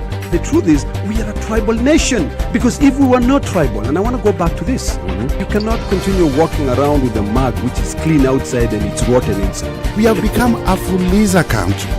We have mortgaged our country because of debt. You've got one chef working and the assistant chef wakati anatakana koroge unga nini hayuko. The weather with Spice FM. There's a bit of a drizzle in Nairobi at 18, highs of 27 and lows of 16. Sunny conditions in Nakuru at 16, highs of 28 and lows of 14. 14 will also be the low in Nyeri, where it's sunny at 17. We'll see highs of 26 today. Mombasa also light rain at 27, highs of 32 and lows of 24. And we're looking at sunny conditions for now in Malindi at 27, highs of 31 and lows of 26. Kisumu sunny at 19, highs of 31. We'll see sunny conditions in Kakamega as well at 19, highs of 30 today and lows of 16. Kampala sunny at 22, highs of 29 and lows of 18. And Dar es Salaam sunny conditions at 26, light rain in some parts at highs of 32 and lows of 25. Johannesburg is sunny at 17, highs of 27 and lows of 15. And Lagos is mostly clear at 25, highs of 31 and lows of 24, while it's partly cloudy at 23 in Kinshasa. We'll see highs of 32 and lows of 23.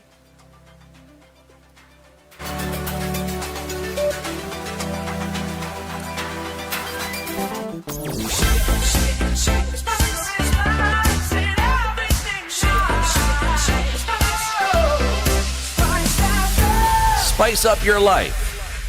All right, so it still continues. North Airport Road, then spilling over to Outer Ring. That's where the traffic has really come off that whole Cabanas area this morning. We're also seeing it building up around the SGR heading out, but not too bad actually. That section of the road not having too much of an issue. Uhuru Highway is a thing, as is Langata Road. That continues. Bagathi Way is also piling up, looking for options to get out of the city. The Southern Bypass probably is your best bet right now. You want to use that, a longer route, but you will not have to sit in craziness that is traffic. Coming off Muranga Road, which is feeding off of the Thika Superhighway, you're going to get to the Globe Cinema overpass and into the CBD without too much of a problem, but there is some bumper-to-bumper traffic along there. Thika Superhighway, hot and heavy. It's gone way past Survey, way past the drive-in, and it's gone even way past the Outer Ring Junction. Qu'est-ce que c'est, mon ami? Not quite sure what's happening here, but let us know. Talk to us on SpiceFM KE, text 40127.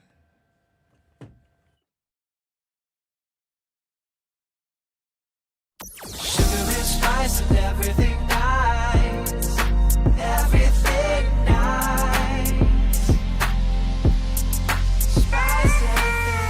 Spice up your life. Mature, intelligent talk every morning. Spice up yourself.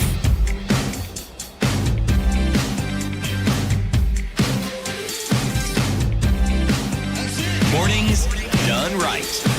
94.4 Spice FM, Nairobi. Kenya's biggest conversation continues in the Situation Room today. Is Eric Latiff, Ndu Okoh, CT Muga, and our guest this hour is from the Kenya Revenue Authority, the manager in the Digital Economy Tax Office, Nixon Omondi. We are talking about surveillance by KRA on social media. Nixon, even as we're taking this break, we want to put it to you that there are very many people who saw the announcement by KRA and fear set in, because I've been living my life. I've been, the majority of the people on social media are youthful people. Many of the people on social media are people who are maybe in informal employment. So if there's something that you're doing, you earn your little income, you decide how you want to balance out your life, and then also you decide, okay, do something, and you post it. You share on social media. Maybe sometimes you even took very many photos during one weekend and you've been sharing them over the next quarter. Now, this is sending a wrong impression to the KRA maybe, and they're thinking that this is the kind of life that I live throughout the quarter. And the fear is, truthfully, I haven't been filing much in terms of tax. I've been filing nil tax returns because how much income have I had? How much really have I had to say that I can pay a tax? So all those things. Now there's a lot of fear on, is KRA coming to disrupt my life and my lifestyle? The kind of struggle that I go through on a daily basis to earn this little that I earn and to live the life that I'm trying to live. Is KRA now coming also to disrupt that? See, Eric, part of our problems generally, not just with the KRA, but a lot of government issues, is lack of knowing. I don't want to use the word ignorance. KRA offices are always open. And you can actually walk in and ask that I receive gifts, for example. Yes, I'm a student, and my dad gives me money. Okay, and I party. I take photos. Is it even taxable? And then we'll just tell you, no, that is not an income which is subject to tax. And that rests the story. So you will go about your life knowing your tax issues. But if you don't come forward, how will you know? Okay, if you don't engage KRA. What if you just told me from the very beginning without me having to ask the question? You can already preempt my question. Why don't you, when you're releasing this information, why not just say, okay, so if, for example, you are being sponsored by your parent or guardian to live the life that you're living, you're fine, you don't have any tax obligation. If you have this and the other, you don't have... that will be, sometimes it becomes very difficult if you have a list of exclusions. Because we agree that tax is not that very simple. Okay? And it will be very difficult to prescribe. It might not be, very, very productive to tell people this is this and this, the do's and don'ts. That's why we keep on asking Kenyans, whenever we invite, our good taxpayers to attend sessions, just to understand a bit of tax, then they should take up such opportunities. And again, why don't you just even write? You can write to the taxman and ask, even if you do it anonymously, that I do this and that, can you guide me on my tax issues? Then you rest easy, knowing that your tax issues are taken care of. But you see, if you are ignorant and you don't want to come forward, then fear sets in. But as you said, I agree with you, KRA wants to walk with you the journey. We don't want to come after you. And that's why we keep saying, if Kenyans can take a proactive role, as we also take our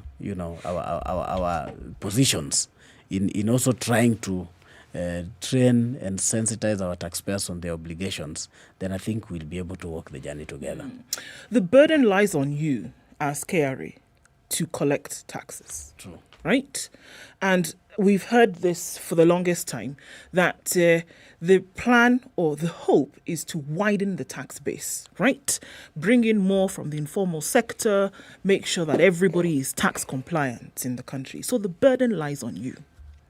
Now, look at a situation whereby people previously have had a certain image of the Revenue Authority and have said that actions by KRA have been punitive in nature, even as you're trying to get me to be part of this tax base. The approach that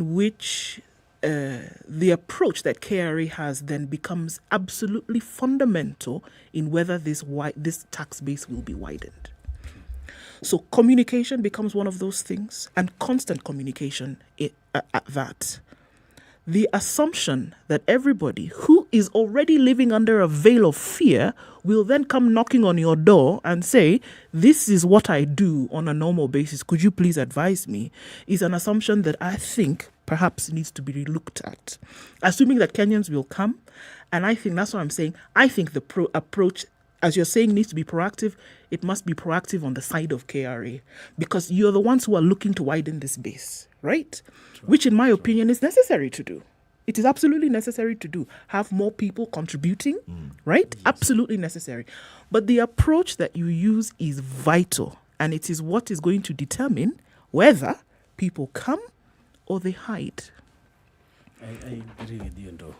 You know, I said we try a lot to do sensitizations. That is our proactive role. I don't know how many Kenyans have even cared to look at our website. I'm telling you, they're afraid. They're not even going to look at the website. It is rich in documents. The website might scratch you. No, it won't. It won't. But then there are a lot of documents in our website. And given that we are talking about people who are, operating in the digital sphere, whether you're a social media influencer or you are just on TikTok or Facebook and all that, I think getting into our website should not be hard to do. Even as you're saying that, I just remember something funny that I saw. Let me just give you. Yeah. Do you know how many videos have then been produced since this thing came out of people now who are showing videos of them being afraid, clips that they've now produced to show that the fear that they're actually feeling that KRA might come for them? What do you want? Even the things that I'm wearing, I can give you. If that is your problem. I can give them to you. Do you see? True. It has already You know been what we're created. discussing here? Yeah. It's a fundamental issue of relationships. True. So everything else, whether you sensitize, whether you try to reach out and the relationship is bad, you will not get good results.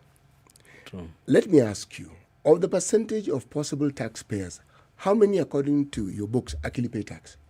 It's very low. It's very low. Is it? Are But you allowed to mention the percentage? Not now. Okay, fine. No, you just but want it's to been know. improving. That is, Yes. it's been commendable. But just let for me the ask first generally. few years. It's Yes. slightly above 50%, slightly below 50%. Just generally speaking. Slightly below 50%. Now, I am not a tax expert. I'm just a simple Kenyan who understands things simply. Is it not possible for this whole tax system to be relooked at again so that you find a way in which you can net that entire percentage of people who should actually pay tax? How do you do this? You make the tax something that people can say, okay, they're taking here, but they're giving me here. They're taking, but they're giving me here. The unfortunate thing with our tax system, the thinking of the common mwananchi, I am one of those common mwananchi, is that you just keep taking. And just when I'm about to take a breather, you want to take more. So I'm feeling, when am I ever going to Catch get a break. a break? See, there's a country called Estonia. Most people don't even know it. We had the president of Estonia in this, that very same chair you're sitting on. They were voted by the Tax Foundation 2020 as the country with the best tax regime in the world. But if you look at it, it's because of the relationship they have with their citizens and how they manage the citizens. They have a tax system, but you can see how it flexes and it looks at the needs that the people have. We seem to focus on just collecting money, and yet, should we not focus on why are we not getting a larger percentage? If we got everybody paying and we reduce the amounts we keep seeking, which is the balance, would we still end up getting more?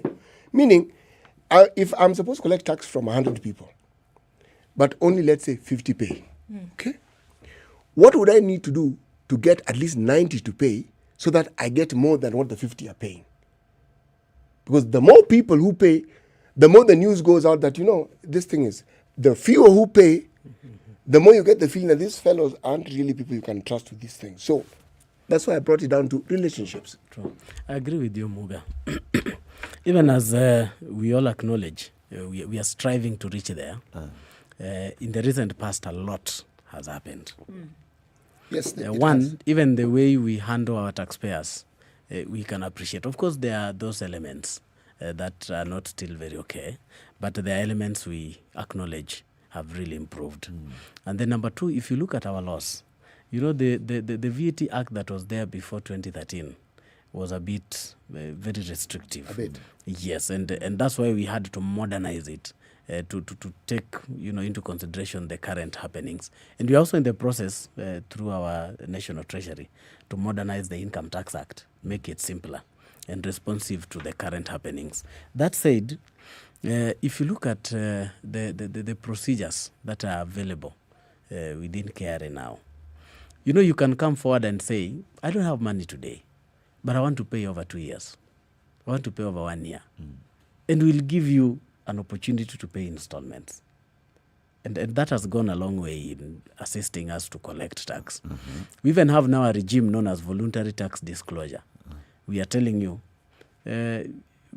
we know you didn't declare taxes between 2015, and 2020, come forward, declare, pay the principal, no penalties, no interest.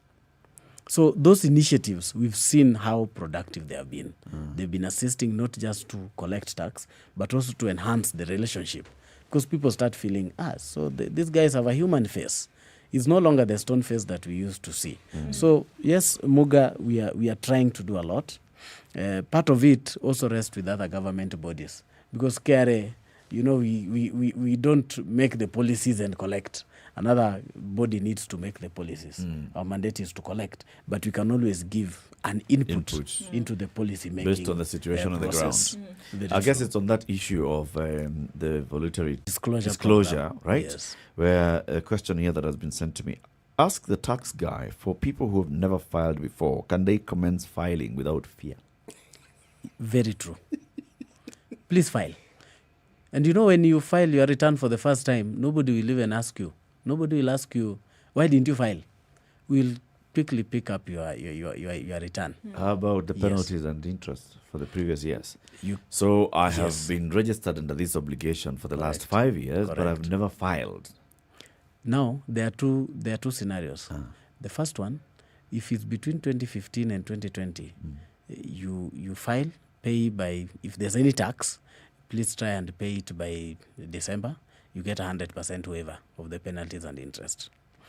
If it's outside that period, or there's no tax to pay, because you can also file an ill return, you can always come forward and ask for waiver of penalties and interest. Yes, just come and say, I couldn't file because of 1, 2, 3. Oh, I didn't know. Yes, it's available. I didn't know that I had this obligation. I just basically did not know. There are many people who don't know the kind of obligations that they have. I agree. All those that we say, you have an obligation for care, for VAT, yes, for pay as you earn, for income tax. People don't know. You come forward, file your return, we'll give you a waiver. Yes, because that is one of the the mechanisms to net people into the tax bracket. You know how every time we get to around June, there's all this blitz about what ought to be done.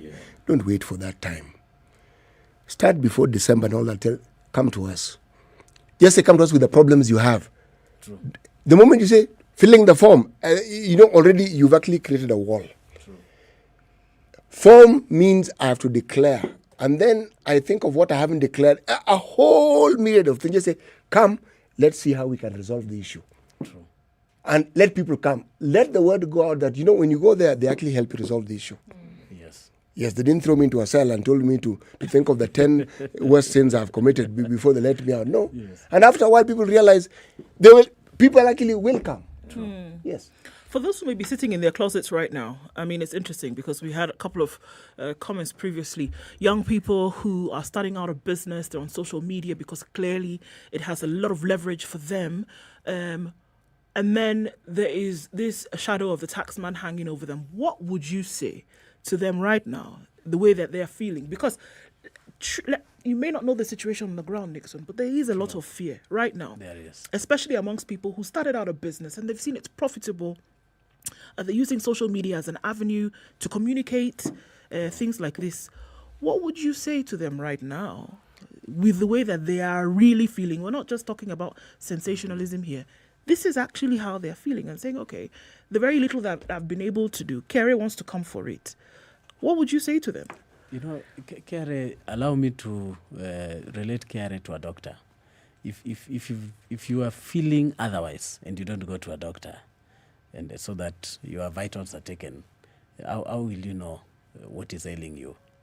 Okay, I know Kerry has a role to know that Eric has not filed or has not paid, but it might be difficult to do it for all Kenyans. So if you remain in your closet, then you keep on, living with that guilt. You do your business in fear. Why don't you just come out and talk to us? Our doors are always open. Nixon, the role that KRA plays cannot be understated, even overstated. Yes. And you do an excellent job. We have one of the best revenue authorities on this continent, if not the best. We know all this. But so long as the relationship with your citizens is not what it ought to be, then everything that you're thinking that you're building on, you're actually not building on anything, you're building on sand. Yeah, true. It has to be something that is sustainable. Ask yourself as a simple citizen, if someone told you, look at the police, the work the police, we look at the wrong the police do. There's a lot of good that they do, without which we wouldn't be able to get on with their lives as we do.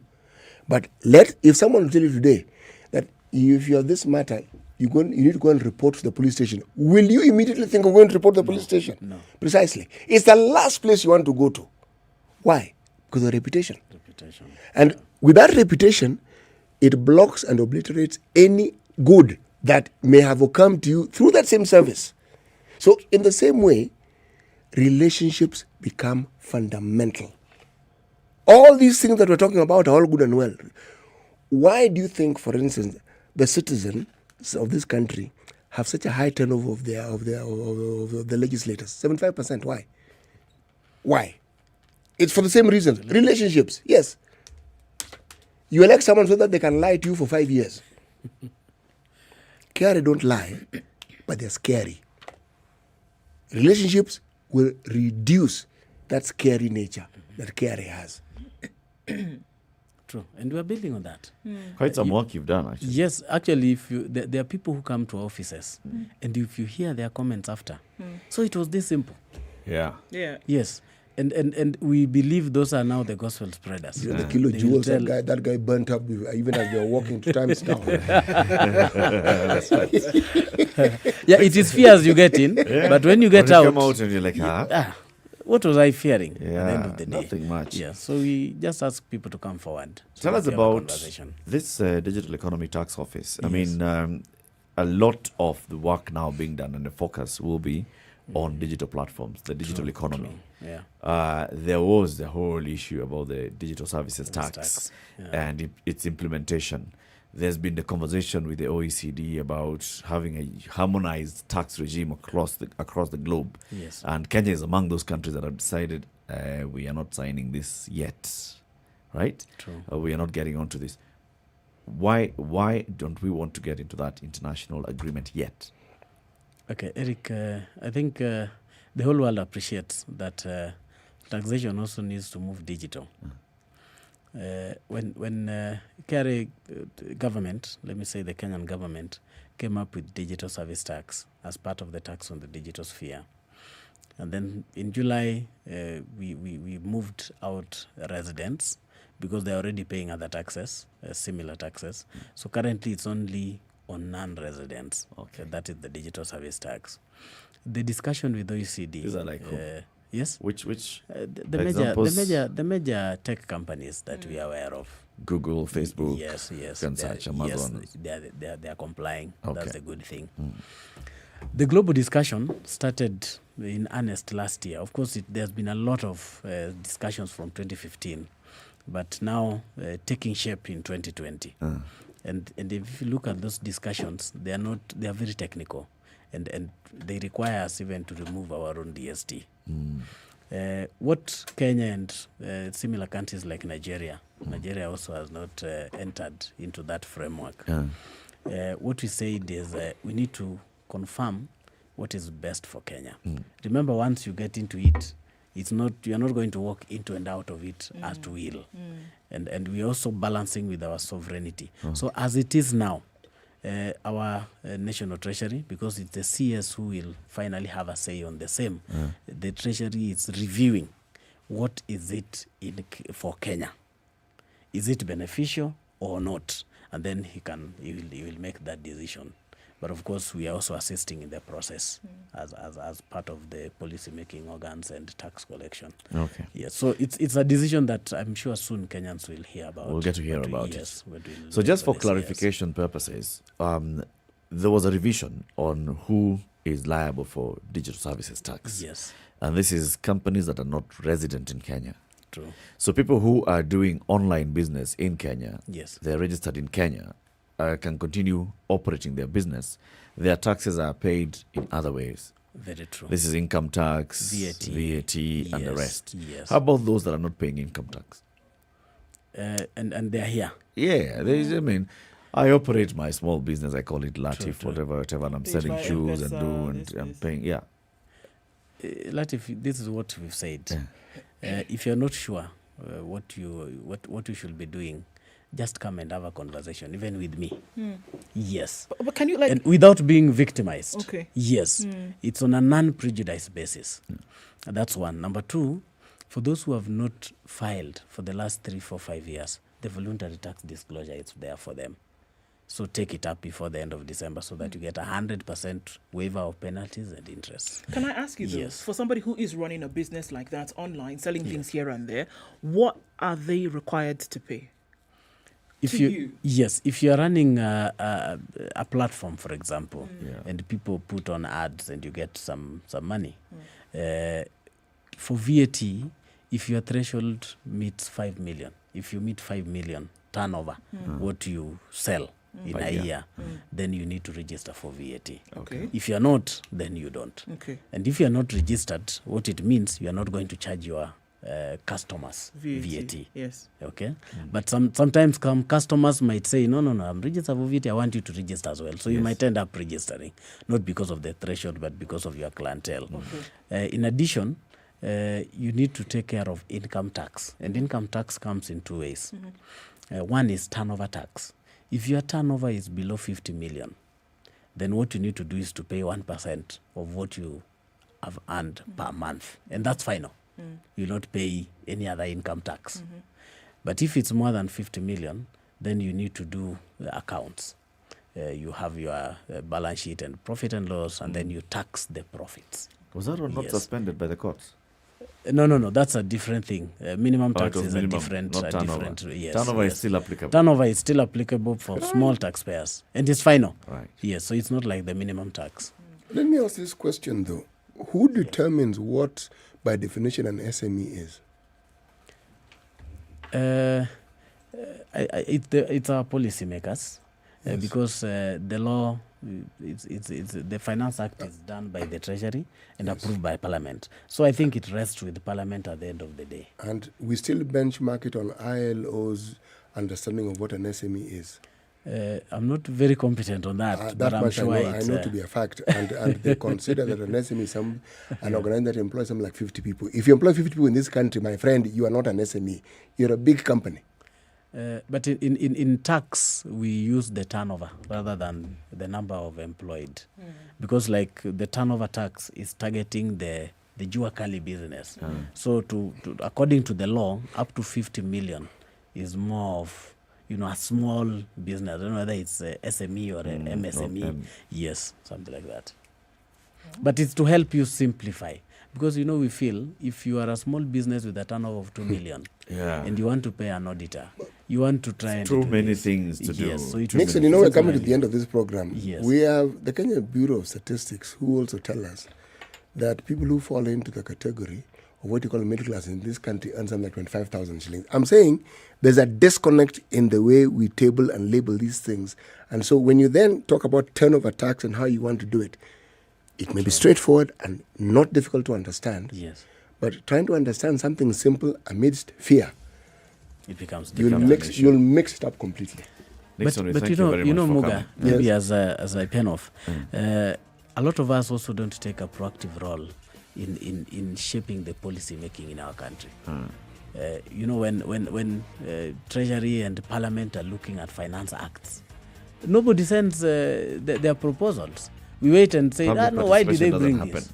Yes, so we should take our role.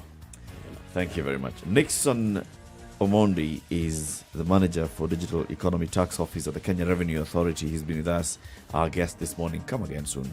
Let's talk about this, and let's also monitor whether more and more people are going to comply and even start paying more taxes. Asante sana. Karibu. Keep it right here for more conversations. In the next hour, we speak to a Court of Appeal judge. Good morning. It's now 8 a.m.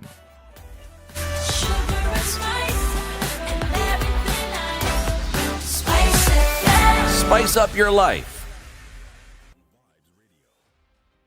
The latest news from around the world. 94.4 Spice FM.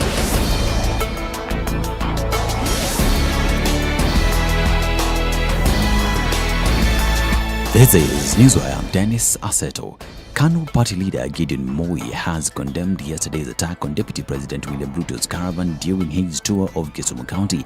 Moi said that the country must reject all kinds of violence, whether real or stage-managed. He expressed concern, noting that such chaos were happening at a time the country is just months away from another general election. He said that we should not allow our country to veer off the path of the rule of law and degenerate into what was witnessed yesterday. Now, the Independent Election Boundaries Commission is threatening to lock out political parties from taking part in next year's general elections.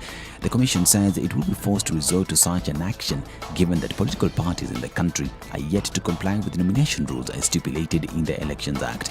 Out of the 89 political parties that have so far submitted their nomination rules to the IEBC, Chairman Wafula Chebukati says all have failed the test. Education Cabinet Secretary Professor George Magoha is today expected to brief the National Assembly on practical measures the government is taking to address the increased cases of unrest in schools.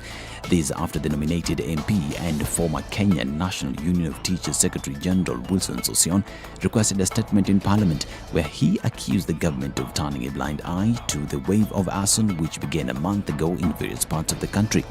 He said the cycle of school unrest seems to have a repetitive pattern in almost every academic year, insisting that the government should provide information on proper governance structure in existence in managing schools in the education sectors and what are the causes of the ongoing unrest across the country. More than 11 public boarding schools in various parts of the country have been closed indefinitely after fire incidences in the said schools destroyed property worth millions of shillings. This as 11 students were charged with taking part in the arson cases in their schools. The students were found in possession of materials which are believed to have been used to carry out the criminal activities. Among them, 8 are from Kiaundu High School and 3 from Kagumo National School. They appeared before Judge James Masharia and denied the charges against them. The trial is set to begin on the 30th of this month. Elsewhere, a Form 2 student was arrested in Homa Bay County for allegedly burning down a dormitory. The Ringa Boy student is being held at Othoro Police Station. County Commissioner Moses Lilan says the student will be arraigned in court once investigations are complete. It is no longer about kusema mimi ni mwanafunzi. A criminal is a criminal. If we get it is the students of Ringa boys today, we will parade them at the police station. We have directed the schools to ensure there are CCTV cameras. So they should review the cameras and tell us who did this nasty thing. The incident comes as 2 Form 2 students at the school were hospitalized after inhaling smoke in the tragedy. Now, Kenya received 765,600 doses of the AstraZeneca COVID-19 vaccine. COVID-19 Task Force Chairperson Willis Akhwale says the doses, which are part of the COVAX facility, are expected to enhance the ongoing accelerated national vaccination campaign, which targets 10 million people by next month. Akhwale has further called on Kenyans to come out in large numbers to get vaccinated against the virus. This is the second donations that we are getting direct through the COVAX facility. So we are grateful that we are now receiving vaccine doses again through the COVAX facility. With the delivery of these 765,600 doses of AstraZeneca, the country now has very close to 10 million doses of COVID-19 vaccines. The country therefore has sufficient doses to meet the target set by His Excellency the President of 10 million vaccinations by Christmas Day. We switch gears to matters. Environment and activists and politicians have cautiously welcomed an unexpected US-China declaration vowing to boost climate cooperation in the next decade. The EU and UN described the move as encouraging and an important step, but Greenpeace said both countries needed to show more commitment. The US and China are the world's 2 biggest CO2 emitters. They said they would work together to achieve the temperature goals set out in the 2015 Paris Agreement. Now, 4 players have been called up to join the Kenya Rugby 15 squad in Pretoria, South Africa, after the team was hit by injuries in their last match against South Africa curling champions last weekend. The players are loose head Ephraim Odur, prop Joseph Odero, locks George Nyambua and Brian Juma, all from Cabras Sugar, with head coach Paul Odera confident that they will bring more competition in the squad. 3 players got injuries, with the Kenya Harlequins Joshua Chasanga injuring his foot, Captain Dan Sekuta got a knock on the abductor muscle, and Queen's Malcolm Monsando had tendonitis on his knees. Odera says it's good news to his charges since all the 3 aren't seriously injured. This is Newswire. I'm Dennis Aseto.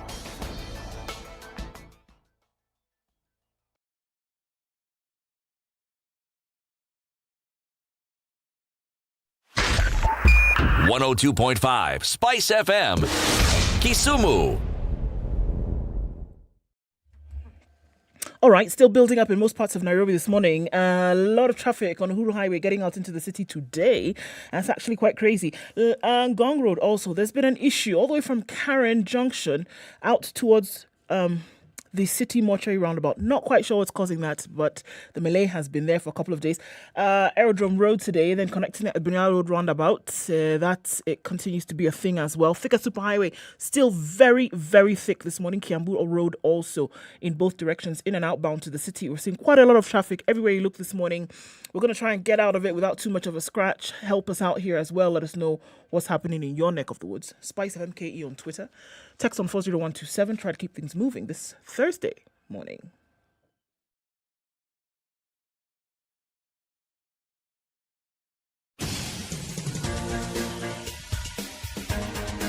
This is The Situation Room, the home of hard-hitting political commentary and penetrating insights about the state of the nation. This is a talk radio experience like no other. The Situation Room, a place for hard truths, debates, and elevated conversations. The Situation Room, witty, political, engaging, deep, controversial. In the room, we have C.T. Muga, researcher, academic, seasoned political observer, a fountain of wisdom in these politically uncertain times. Ndu Okoh, Nigerian by birth, Kenyan by choice, communications expert, Pan-Africanist, a truth seeker and believer in people power, and Eric Latiff, agent provocateur, the man in the chair, seasoned journalist, news hound, a man who believes in punching up, not down.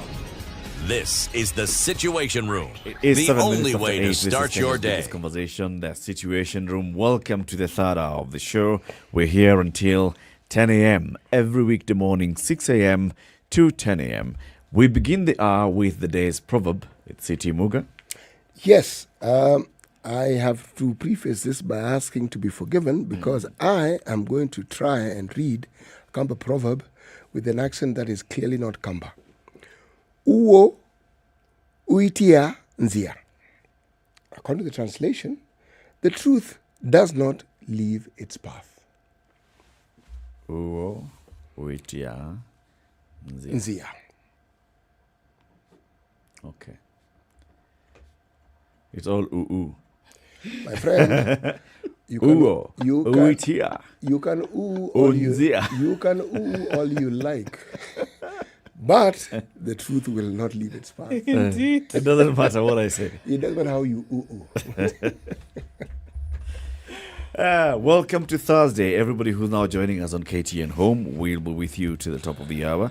In addition to those who have been with us on SpiceFM around the country, Nairobi, Mombasa, Kisumu, Nakuru, Eldoret, Nyeri and Malindi, and those that are live streaming the show from wherever in the world on SpiceFM KE, YouTube, Facebook, Twitter. We know we've got an audience everywhere. We have someone in Australia this morning, in Zambia, in the US this night, in South Africa.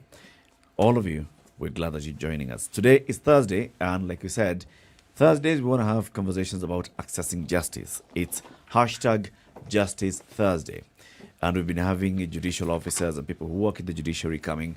Soon we're going to open it up as well and have talk to people who are seeking justice from various courts in the country, just to understand. So what do we need to do for all of us to make sure that we have good justice? Our guest is a judge of the Court of Appeal, who is also the chair of the Administration of Justice and Performance Management Committee, the Honourable Justice Agnes Murgor. Welcome to the Situation Room. Thank you. Thank you so much, Eric. Thank you for having me here this morning. I am very excited. It's always great to talk about performance management in the judiciary. It's also very good for us because we are now the ones who are up there on the bench. You're down there. Okay? That is the hot seat. We ask the questions. My lady, you answer the questions. To the best of my ability. Justice, don't let this man scare you. It's power. This entire episode will be just one pleasant conversation, and at the end of it, you'll be wondering how quickly the hour has gone by. Said the spider to the fly. Well, as long as we're talking performance, I'm happy to be here. Great.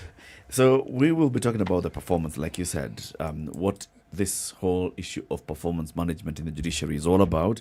But as we've been having guests from the judiciary lately, we've been wanting to understand them as a person and in the work that they do and the experience that they've had in dispensing and giving access to justice for Kenyans.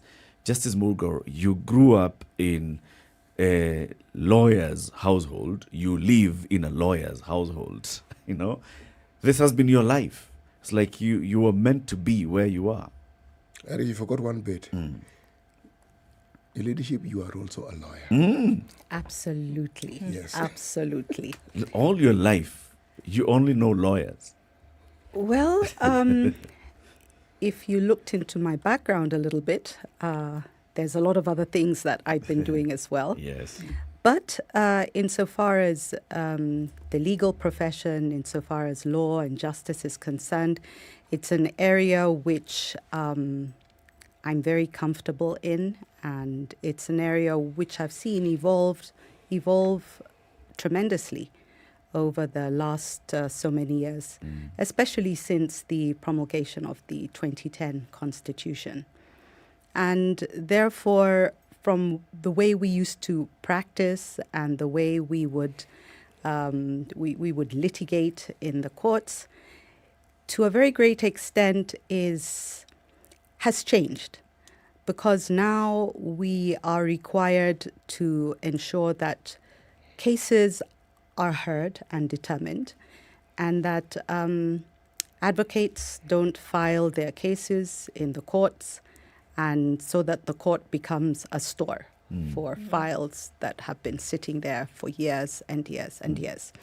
So since the promulgation of the Constitution, the judiciary has changed to a very great extent, and a lot of measures have been put in place to ensure that justice is expedited, that cases are heard and determined, and instead of cases sitting around for years, we're hoping that we can finally get to the point where we can say that a case will be heard and determined in not more than 2 years. So that's what we're aiming for.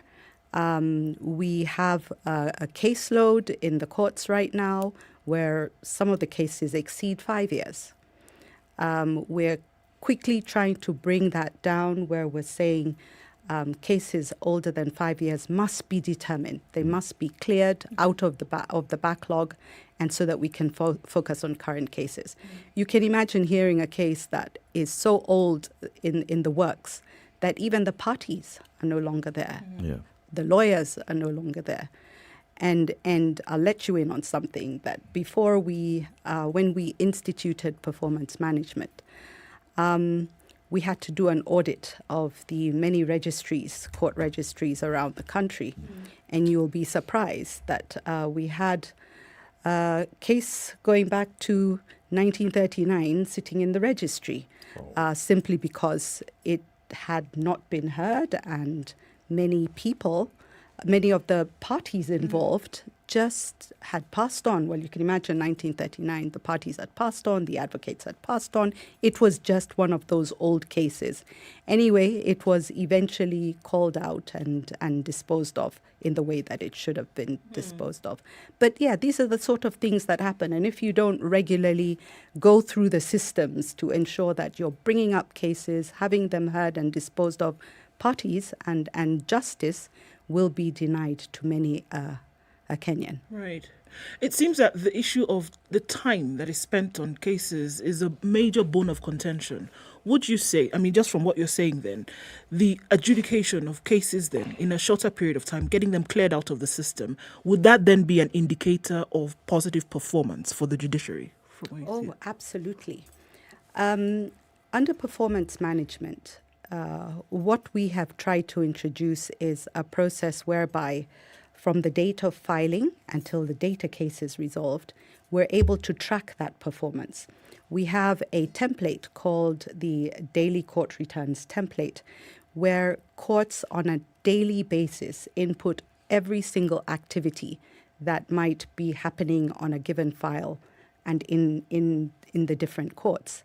So you're able to track a case from the moment it's filed, how many times it's come to court, how many adjournments, now that word adjournments, don't let me forget that, how many adjournments have happened to that case, when it finally came for hearing, when the witnesses testified, when it was finally determined, and eventually when the judgment was written and delivered.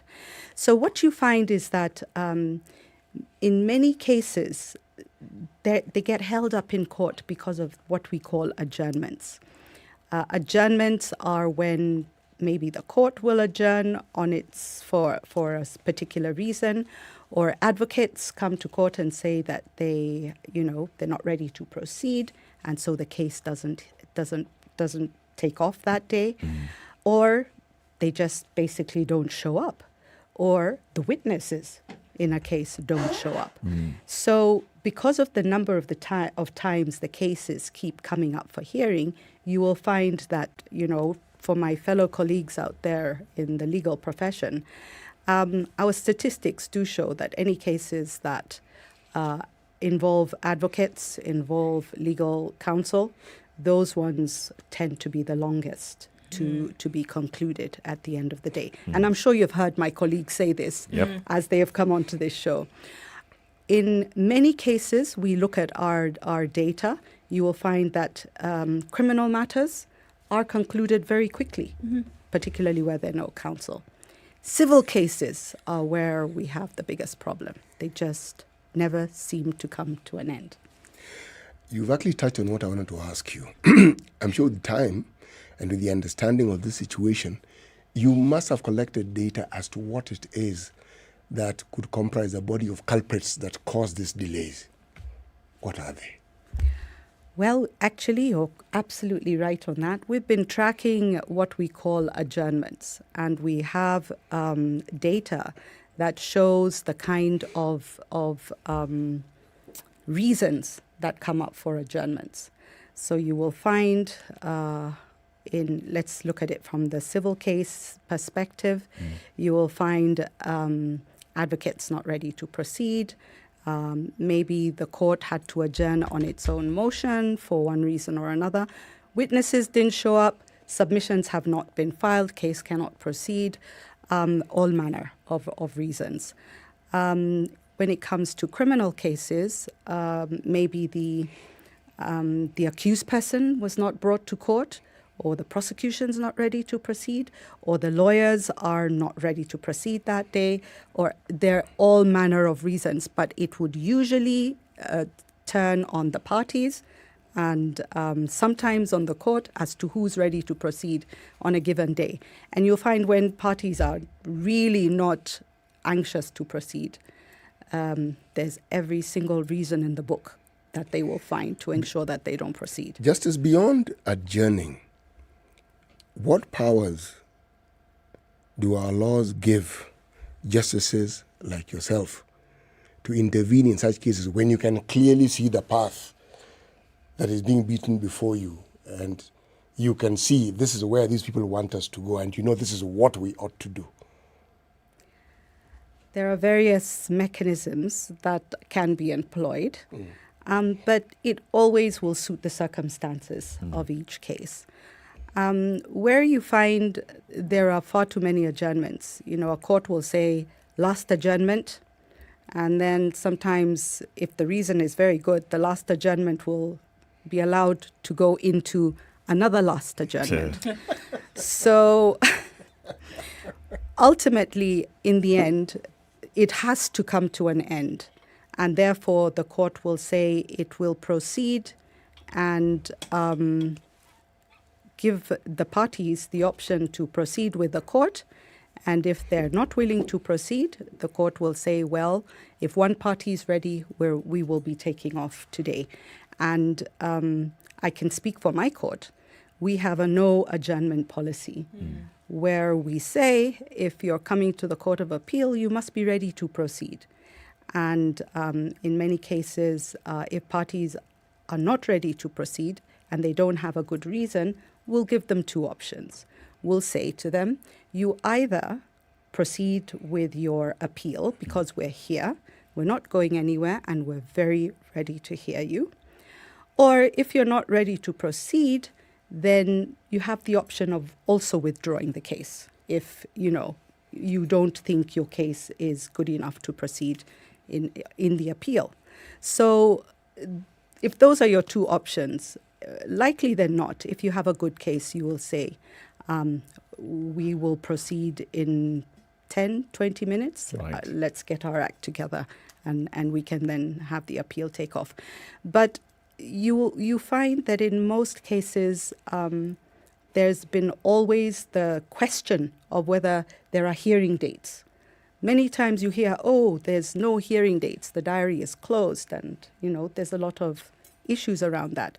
But my looking at the different courts around the country, because under performance management, we do go and actually visit courts, see what's going on. You'll find that the dates are there. They give dates all the time for hearing of matters. The only problem is, are hearings taking off on that particular day? So these are the issues, those are the kind of issues we have to deal with. And, it really, to a very great extent, depends on the circumstances of each individual case. So basically what I'm hearing you say, Judge, is that very many of the reasons why cases are not proceeding on time is because people are trying to game the system. What you would actually say is that there was a time, and I guess this is a mode that we're trying to get out of now, where you would tell your opponent, if you were a litigant, I'll see you in court. And when we then meet in court, we can hold up the matter in court for as long as we can, so that, you'll see who has the power here. Yeah. And like you say, it does become a power trip. And for us who sit in the courts and, trying to ensure that we are dispensing justice, it is so important to ensure we don't get involved in that game. Ours is to ensure that at the end of the day, whoever has come to court gets the justice that they deserve. We have alternate resolution mechanisms within the judicial system, mediation, arbitration. Now, at the level of the Court of Appeal, does it work? So far, not. So far, it hasn't been introduced at our level. I think we look at it from the premises at the moment, and that's not to say we'll rule it out altogether, but we're looking at it from the premises that if the parties all along have not resolved their disputes up to this particular point in time, chances are at our level we're not going to get to that point. In many cases, though, I must say, we have said to parties while we're sitting in court, have you tried to resolve this particular issue even at this level? And in some cases, the parties have gone away and come back and said, yes, we've been able to reach a settlement where we're ready to withdraw our appeal. So we don't rule it out. It's just that it doesn't happen as often as it would at the lower levels of the judicial hierarchy. Let's take a break at this point, and then we can continue the conversation after this quick break. It's coming up to 25 minutes after 8. This is Kenya's biggest conversation, The Situation Room on SpiceFM, on KTN Home, and we are live streaming the show online. With us in the studio this morning, Justice Thursday, is the Honorable Justice Agnes Muga. She is the Judge of Appeal and Chair on the Committee of Administration of Justice and Performance Management. We are discussing performance management in the judiciary and what work they are doing to ensure that there is speedy resolution of cases that end up in the justice system. To keep it right here, we'll be back shortly after we take a look at the weather and traffic.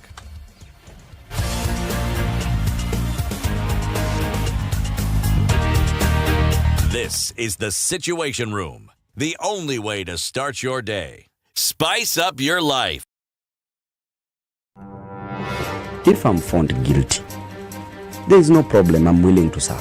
I have no problem. Jails are meant for human beings. They say a society gets the leadership it deserves. If you have a corrupt, crooked and rotten society like we have in Kenya, then of course they will get that kind of a leadership. I think the president should dissolve parliament. That's the best solution at this moment in time. Dissolve parliament. All of you go home. Yes, we all go home. How are we encouraging other people who might have new and creative ideas?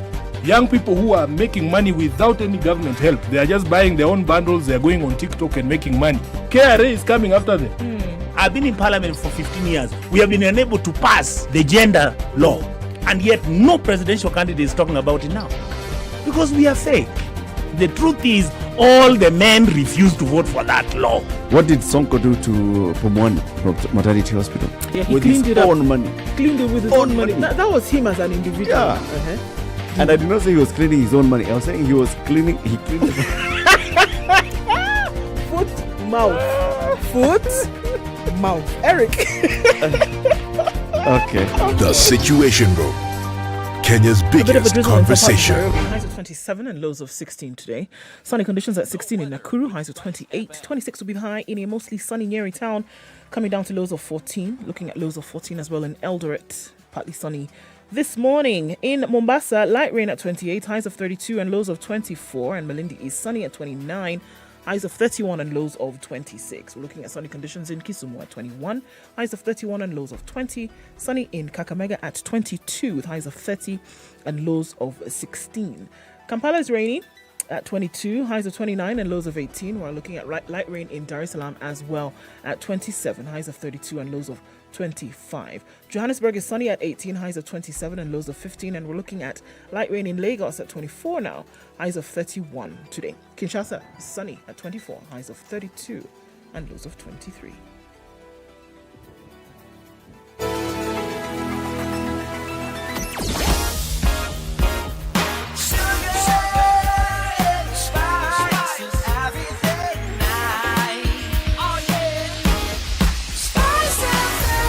Spice up your life. Still continues on Figure Superhighway this morning. Not as bad as it was about half hour ago. Looking better now. But as you're trying to weave your way getting into the CBD, you have some holdups here and there going from Ranga Road out towards the Globe Cinema overpass. That's a thing there. Coming out of Westlands, the whole area. Traffic here and there. State House, Muthangari, going up and about. Want to get out of that madness? Use the Red Hill Link Road. You can get into other parts of the city without going temporarily insane. Right. Langata Road, also quite some traffic there as well, still continues. And then we have this whole Uhuru Highway line where traffic has not subsided in a while. Have to keep an eye on that one. The industrial area circuit, not looking too bad right now. Traffic here and there, spots of it. But taking the hardest hit on Jogo Road this morning. Getting out towards Landis Road and then onto Haile Selassie Avenue. So what it looks like at about 8:30. Take a look in a short while and see what changes. We're in the middle of traffic hour. Hopefully it gets better as we go along. SpiceFM KE on Twitter. Text 40127.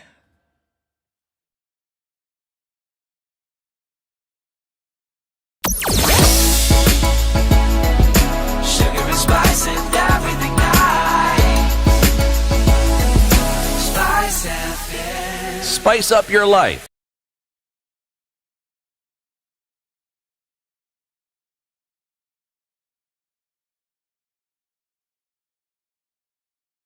Mature, intelligent talk every morning. Spice up yourself. It's 29 minutes after 8. We're back. The conversation this morning in the Situation Room with Eric Latiff, CT Muga Ndu Okoh, and the Honourable Justice Agnes Mulgo of the Court of Appeal, who is also the chair of the Committee on Administration of Justice and Performance Management. Judge, before we took the break, you were telling us about the performance management and what you've done. You first started by doing an audit and seeing where are we, establishing where you are, and then setting in motion systems that would make sure that you then are able to track what's happening across the entire justice system. So what is this performance management and how do you do it? So thank you, Eric. Let me take us back just a little bit to give us some background as to how we ended up with the performance management in the judiciary. In 2013, the former Chief Justice, Willie Mutunga, set up a committee to look into institutionalizing performance management in the judiciary. And this committee was comprised of judges, magistrates, registrars, direct representatives of the directorates, and we formed the committee together with the Directorate of Performance Management, which is a directorate that is housed in the judiciary. This committee then looked at what would be the best performance management system for the judiciary, because being a very unique entity, an institution on its own, you couldn't track performance in the way you would a private limited company or a corporate or even the executive. We had to come up with our own system that would suit the way in which courts do their work. So after we did, as a committee, a lot of benchmarking, desk research, we went to the US and to Australia to see some of the systems and how they're functioning there. We were able to come up with a performance management system that would work for our specific judiciary, taking into account at the time that our backlog, and I'm not even so sure that we had accurate numbers, was about 1 million cases sitting in various registries around the judiciary. So what we found is that there is what is called the International Framework for Court Excellence, and that sets out various measures by which courts can be measured, as can be judges, judicial officers, directorates, which are associated with courts, administrative units, tribunals, registries. The whole works can be measured. And these measurements basically are, insofar as access to justice is concerned, expeditious disposal of cases, trial date certainty, case clearance rate, backlog. I mean, there are a whole lot of numbers that we're able to track.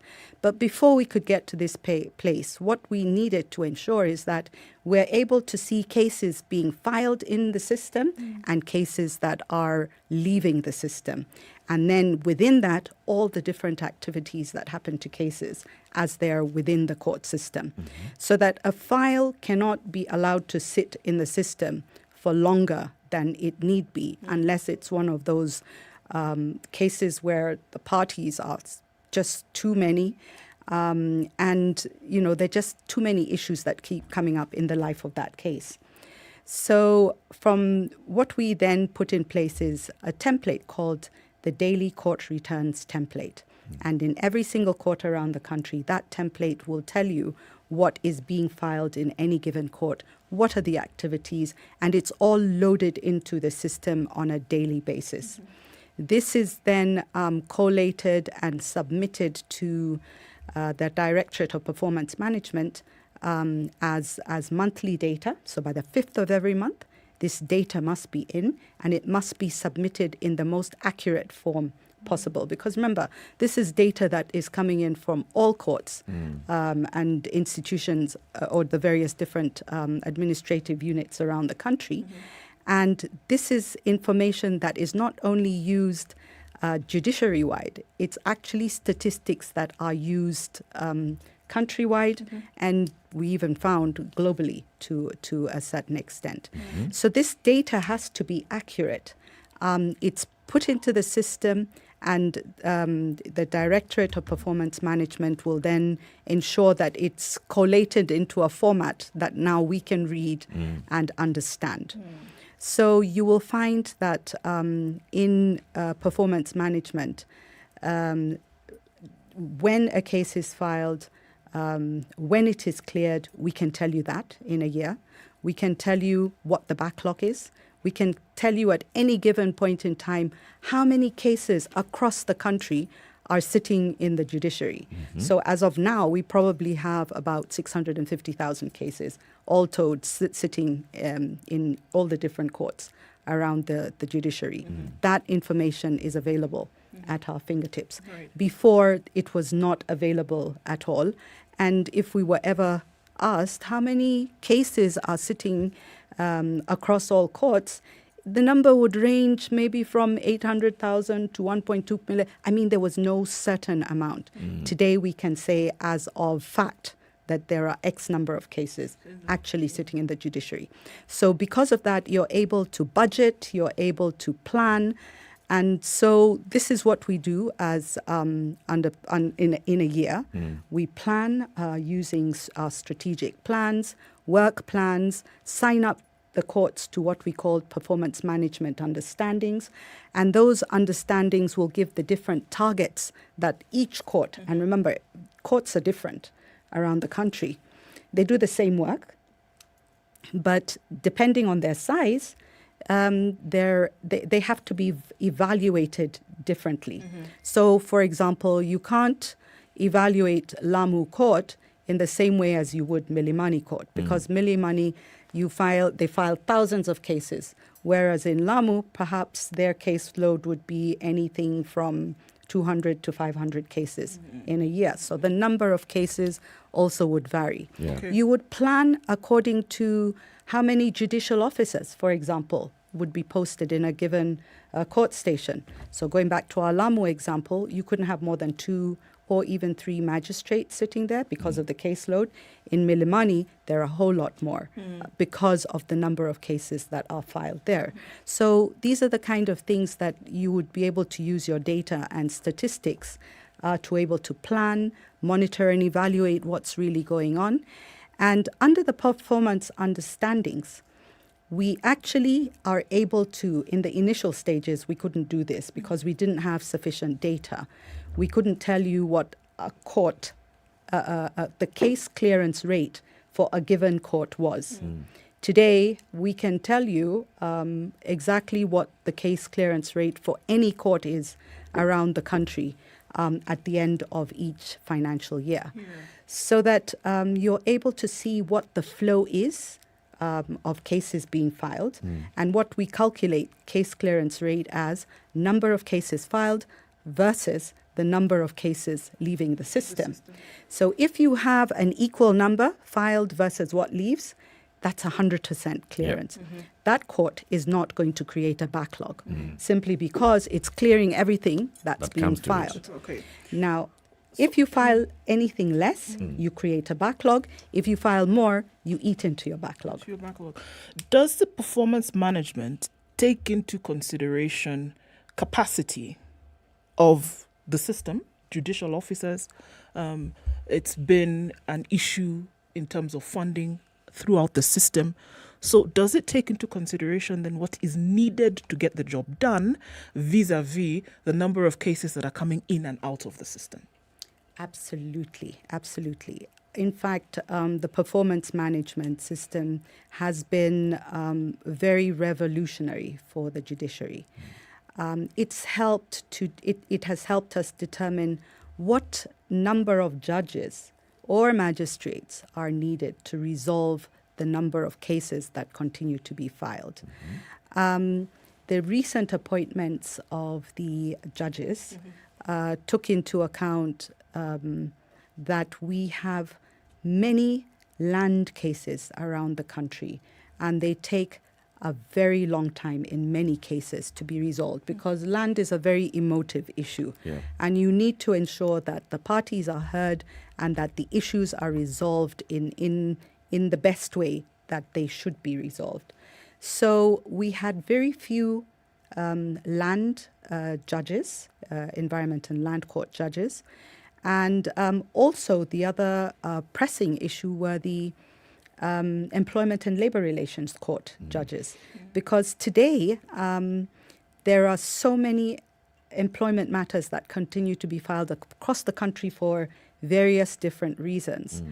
So whereas in the past we would have always employed high court judges, this time around the thrust was to ensure that where the need needed to be addressed were the judges that needed to be appointed. So we more land court judges and employment court judges were appointed this time around, and happily they've been assigned to different courts around the country. Some are very new courts for the simple reason that we've never had environment or employment and labor relations courts in some of these court stations, and because of that now we have them. They're able to deal with the issues on the ground in those particular areas where they've been assigned. So, yes, it has gone a long way towards assisting the judiciary, the Judicial Service Commission, to determine where the need is and how to address it. It helps from a budgetary perspective as well, because when we say we have a caseload of X, it also means we need so many courts, because you cannot have judges who don't, or magistrates who don't have courts. So you need court infrastructure, and court infrastructure comes with court registries. Court registries must be staffed, and those staff have to have chairs to sit on, and it's a whole spiral thing. Yeah. So that at the end of it, all of this comes out of planning with the caseloads that we have sitting in different courts around the country. And you've heard the Chief Justice, Martha Koome, talk many times about access to justice from distance to courts. You find that where litigants are not able to find their way to courts, they find their own kinyumbani way of resolving their problems, or alternative dispute resolution. Sometimes this is not always very good, because one party will end up being unsatisfied with the way in which the case was resolved. So that we need to bring justice closer to the people. Performance management, to a very great extent, has been able to help budgeting, planning, and ensuring that we can achieve the objectives, which is to dispense justice to the people of Kenya. On that note, dispensing justice. When you talk of being facilitated or having adequate resources, finances notwithstanding, judicial officials like yourself in the Court of Appeal, in the lower courts, are you staffed with adequate personnel who support your work with the research capacity that is necessary? Because if we're talking about access to justice, research would play a very critical role in it. You're so right about that. And this is where we say that our Judicial Service Commission in the last year or two has worked extremely hard to ensure that the legal requirement in law that each judge has a legal researcher has been fulfilled to a very large extent. So they have undertaken interviews to recruit legal researchers, and so we are given, we have legal researchers who help with the work that we do. And the caseload, just to be able to get through the amount that we have to do, because face it or not, we still need more judges. We still need the numbers to be able to cater for the number of cases that continue to be filed. And therefore, you need the extra help to help you do the research, so that you're not spending hours doing all the research and also trying to write your judgment at the same time. So it helps. All of that really, all told, when you put that all together, it certainly helps. But I must say this, if we're talking about staff, we still need sufficient staff across the judiciary. We still need, if you go to many registries, they are understaffed. Many courts still need the extra support from different staff cadres across the board, accountants, procurement officers, and so on. And without them, we will not be able to operate optimally. We're doing our best. The judiciary is trying its very hardest. But yes, with these kind of shortcomings, that is the kind of thing that would need to be taken into account to ensure that, the courts at all levels are working at full capacity. How are you working? Sorry, how are you working so far? So you've done all this background work and the research, and you know the picture of the judiciary as it is today versus the needs. So in terms of judges and going down all the way to the other cadres of staff, how are you operating? Are you at 60% when it comes to, the number of judges required? to meet this caseload, the number of researchers required, the number of other admin and support staff required, what percentage would you say you are operating at? I would say that we probably have at the staff levels maybe 20 to 40% deficit. I would say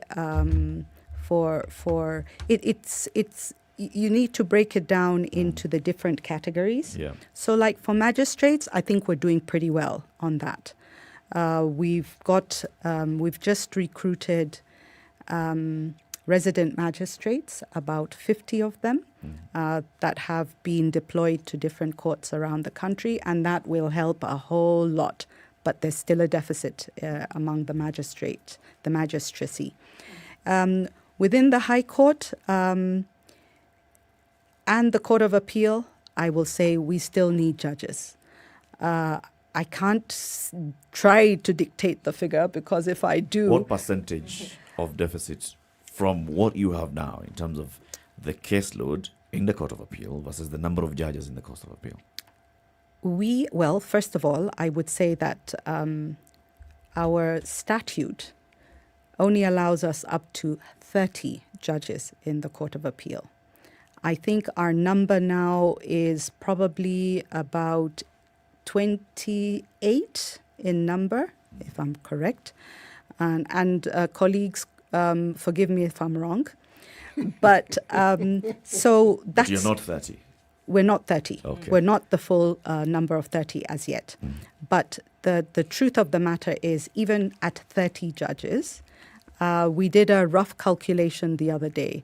And we said if we had 30 judges trying to complete 8,000 outstanding cases right now, do the mathematics, how long will that take to complete all of those cases if we don't file any new cases in our court? So the number for the Court of Appeal is low, but because it is statutorily set, I can't say what the percentage would be. For the High Court, I think that, for the High Court and the courts of equal status, so that would be the Environment and Land Court and the Employment and Labour Relations Court, I would say that maybe we need another 40% to be able to deal with the numbers of cases that are being filed.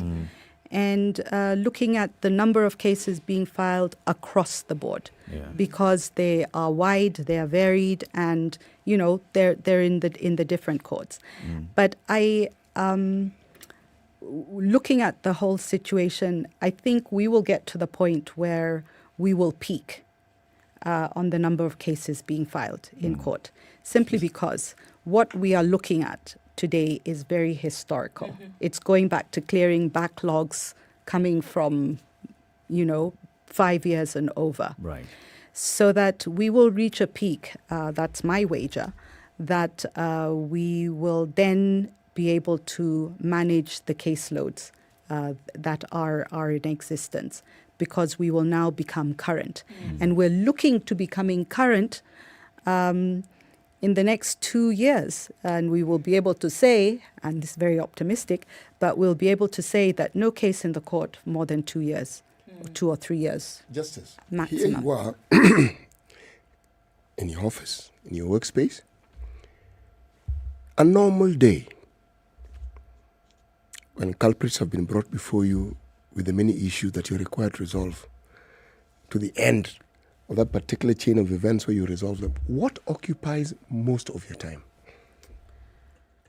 Well, the hearing of cases. Okay, that's one. When you look at cause lists of courts around the country, sometimes those cause lists will go up to 40 cases when we're dealing with what we call mentions, applications, hearings, and, all the various things that are included in a cause list. So hearing and just disposing of matters in the cause list takes up the biggest part of your day. The next part of your day is writing. So you're always writing. you've got something cooking in your head all the time, which you need to be writing. Right. So writing takes up the next big chunk of what you do, and you will hear many judges and magistrates tell you that their work or their cases never leave them. We call it carrying people along with us, because whatever case you might be writing relates to people. Yep. So we carry people along, depending on what we might be writing about at any given point in time. So yes, that's the next big thing that will take up a judge's or magistrate's day. Now my question. How would technology help ease this burden, if it can? Well, to a large extent, we in the court or in the judiciary say that COVID was a blessing in disguise because it helped us to tip over the balance of what we needed to do to ensure that the courts could become more technology savvy. That was something that was always a pipe dream. We never believed it would actually happen. But suddenly COVID came along and we all went virtual. Right. And we were all hearing cases virtually. Yeah. And the truth of the matter is, because of the different devices or the different techniques that you're able to adopt with virtual calls, one of the things that judges, magistrates will tell you is we used to writing and writing and writing. Now we get recordings coming off the virtual platforms, and we can have our submissions and whatever else right there without having to write long submissions or long cases. So that it has helped to a huge extent. And it even during the COVID time, we could honestly say that courts did not shut down, simply because we could hear cases virtually, and especially urgent matters. Urgent matters could be heard, and therefore, we were able to continue to dispense justice. And truth be told, I think that the virtual operation is very far from being something that we will do away with. I think that for long hearings, long cases, those will continue physically. But for short applications, for courts like mine, where we rely on the record and on submissions, we could very easily proceed to continue our lives having virtual hearings. And so from a performance management perspective, would it be something then that you would then suggest or then inculcate into practice? Because we did hear Chief Justice say that, all right, everybody now, back into the courts, even after this whole virtual stint that we had. But then looking at what you're saying now and saying that, look, in the near future, we're hoping to have, dispensed and done away with all of these cases and move into this 2-year cycle. Would you then not see the introduction of virtual cases, for example, to aid in this? In fact, the way I would see it, I would say that virtual matters will be dealt with, or rather, we will have cases being heard on a hybrid, from a hybrid perspective, so that we would have virtual matters being disposed of in the way of applications or short submissions, things that can be heard virtually and which don't pose challenges for parties. But on the other hand, there will be physical hearings. And remember, not all courts can be virtual. Not all courts have access to Wi-Fi or electricity. We still have courts where electricity is a huge challenge. And so they're not able to operate virtually. So we have to balance it out. We have to be able to ensure that we're not cutting anybody out from accessing justice. And so I see going forward a very mixed way, a mixed grill way of operating as courts, so that we would be able to do the two. And incidentally, for our court, I think we had more cases virtually than we did physically. And simply because we, as I say, we have a no adjournment policy. But when the cases did come up for hearing, they proceeded we heard them. And all we did was sit down and write judgments. We've never written so many judgments in our lives before because of the number of cases that we were hearing and were not being adjourned. So it's an exciting time, I think. And if we build on this, we can only improve the performance of courts. Justice Muga, as we wind up the conversation, what message would you like to give Kenyans who are listening to this and are following this conversation in terms of accessing justice? There are those that are facing one matter or another in court, or they have a relative or close friend who's facing one matter or another in court, and maybe they're sitting there frustrated, wondering, it's been so long, so many years since this matter first went to court, and I'm wondering when it's going to come to an end. What would you tell them? I would say to our consumers of judicial services, don't despair, don't be discouraged. Simply because your case, in one form or another, continues to be tracked. It is known, it exists in the court system. And therefore, we're able to track and see how long cases are actually taking in court. So that what I would encourage is be persistent, be insistent on having your case heard. Make sure that if you have an advocate, that you follow your advocate to ensure that there is no adjournment of your matter, that it proceeds on the day that it has been scheduled for hearing. It is so critical, it is so important that we work together. We always want to hear feedback from our customers, our consumers of justice. If there are issues, you should get in touch with the judiciary and state where your problems may be. We are always open to hearing from you, your suggestions on how we can improve our services, how we can ensure that we serve you better, serve Wanjiko better, and ensure that all consumers of our justice reach the end of their cases. So those days are with us. And continue to support the courts, because the courts need all the support they can get from those who are seeking justice. Asante sana.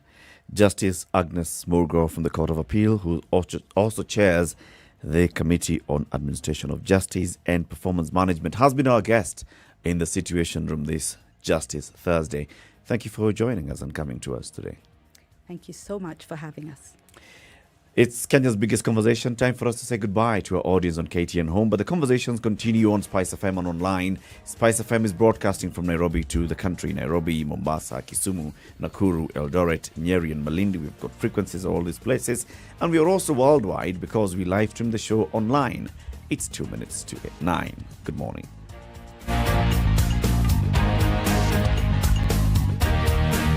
This is the Situation Room. The only way to start your day. Spice up your life.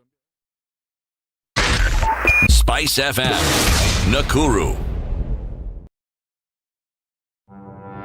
There's so many people peddling what is false, and that it bears remarkable resemblance to what is true. Politicians have their agenda, and their agenda is to use every opportunity to sell that agenda and to loot this nation. I have seen major strides that are done in this country when we talk to each other as against talking at each other. We start getting back into the tribal cocoons which were put to us by the colonial powers. You know, they gave us physical freedom but not mental freedom. We're still mentally colonized today into these cocoons of tribe. Now, if you live in an area where it's difficult to find a dog, He's a goat. I kid you not. In which part of this country is it difficult to find a dog? So that you resort. Nafandi umbo yako iko na ni umba special. This is the Situation Room. The only way to start your day.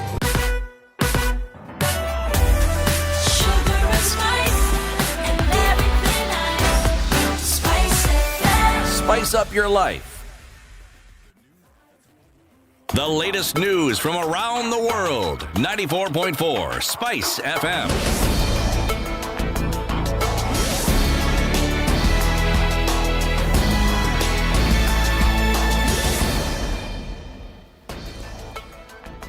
This is Newswire. I'm Dennis Aseto. IEBC registered slightly more than 1.5 million new voters in the one-month-long exercise against a target of 6 million. Chairman Wafula Chebukati says Nairobi, Nakuru, Kiambu, Kakamega and Kisii are the counties that recorded the highest number of new voters, while Lamu, Isiolo, Samburu, Laikipia and Tana River recorded the least number. Chebukati adds that another 421,057 registered voters applied to transfer from their previous registration centres to new ones. He says that the Commission will move to the next phase, which is the deduplication process to remove any multiple records. Now, ODM leader Raila Odinga has dismissed allegations that he excluded Wiper leader Kalonzo Musyoka from his visit to Kambani. Raila, who will be visiting the area, will be accompanied by various ODM leaders as well as those who lean towards Jubilee and led by Governors Charity Ngilu of Kitui as well as Kivutha Kibwana of Makueni. Raila says he has been involving the governors of the counties he was visiting in his efforts to campaign for the Azimio la Umoja initiative. Amani National Congress Party leader Musalia Mudavadi has condemned the violence in Kisumu during Deputy President William Ruto's tour in the region. On his social media, Mudavadi said the hooliganism displayed by youth will only breed violence and should not be tolerated. He urged leaders and all stakeholders in the election organization and in the security sector to condemn activities that result in violence. Former CS Mwangi Kiunjuri has stated that it is too early to predict the outcome of the Mount Kenya politics. In an interview at KTN News, the leader of the Service Party pointed out that a lot will happen between now and August 2022. He hinted that early 2022 will be the climax of politics in the country. He said that no one should underestimate the others since the future is unknown, as politicians are forming alliances, stating that the mountain is still very slippery.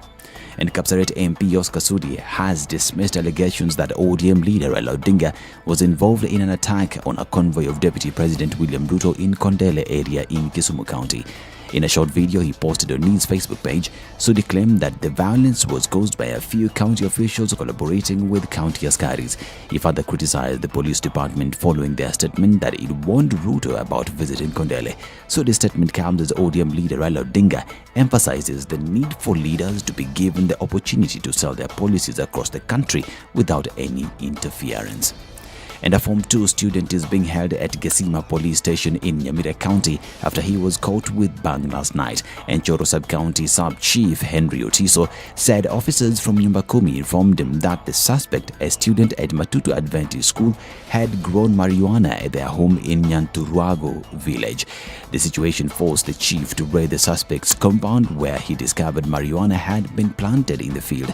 The suspect is expected to appear before Keroka High Court today to answer to the charges against him. And Benin's President Patrice Talon signed an agreement to take back from France 26 artworks seized from the former French colony in the 19th century and said he hoped it would pave way for more cultural treasures to be handed back. The 26 artworks were taken in 1892 from Benin's Palace of Abomey, today a UNESCO World Heritage Site, and have been on display in a museum in Paris alongside thousands of other artifacts taken from Africa during colonial rule. They will now be handed back, but there are only a few, some of the 5,000 works whose return Benin is seeking. And lawyers for a teenager charged with shooting 3 people amid civil unrest in Wisconsin last year have called for a mistrial. Riled Rittenhouse's defense asked the case to be dismissed after the judge angrily rebuked prosecutors for airing apparently inadmissible evidence. Mr. Rittenhouse, who was 18, broke down in court as he took the stand, testifying that he killed 2 men and injured a third on 25th of August 2020 on the streets of Kenosha in self-defense. Rittenhouse is facing counts of reckless, intentional and attempted homicide after he fatally shot 2 and wounded 1. This is Newswire. I'm Dennis Aseto.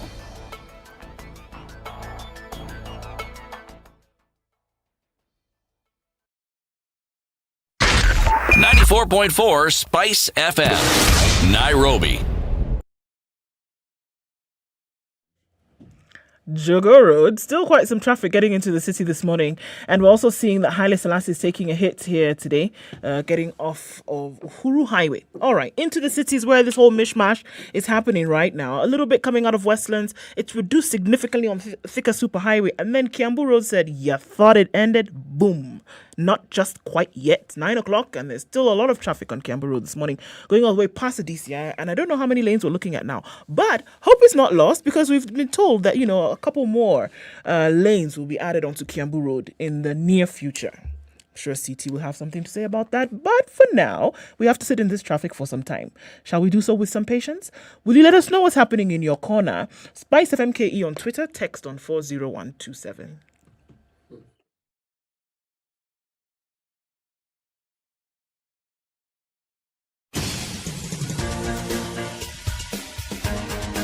This is The Situation Room, the home of hard-hitting political commentary and penetrating insights about the state of the nation. This is a talk radio experience like no other. The Situation Room, a place for hard truths, debates, and elevated conversations. The Situation Room, witty, political, engaging, deep, controversial. In the room, we have C.T. Muga, researcher, academic, seasoned political observer, a fountain of wisdom in these politically uncertain times. Ndu Okoh, Nigerian by birth, Kenyan by choice, communications expert, Pan-Africanist, a truth seeker and believer in people power, and Eric Latiff, agent provocateur, the man in the chair, seasoned journalist, news hound, a man who believes in punching up, not down.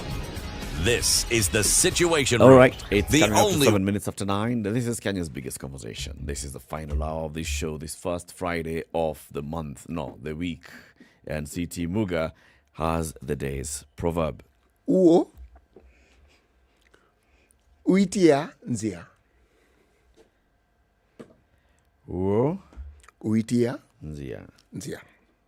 There's a Kamba friend of mine called Joseph Mwanya, who has actually sent me a message that says, Uo ndotia nzia. Wonderful. Uo ndotia nzia. The truth does not leave its path. Kama ni hapa. Yes. This is it. Kama reli. Like railway. Someone said there are several things that are constant. Only a few things that are constant.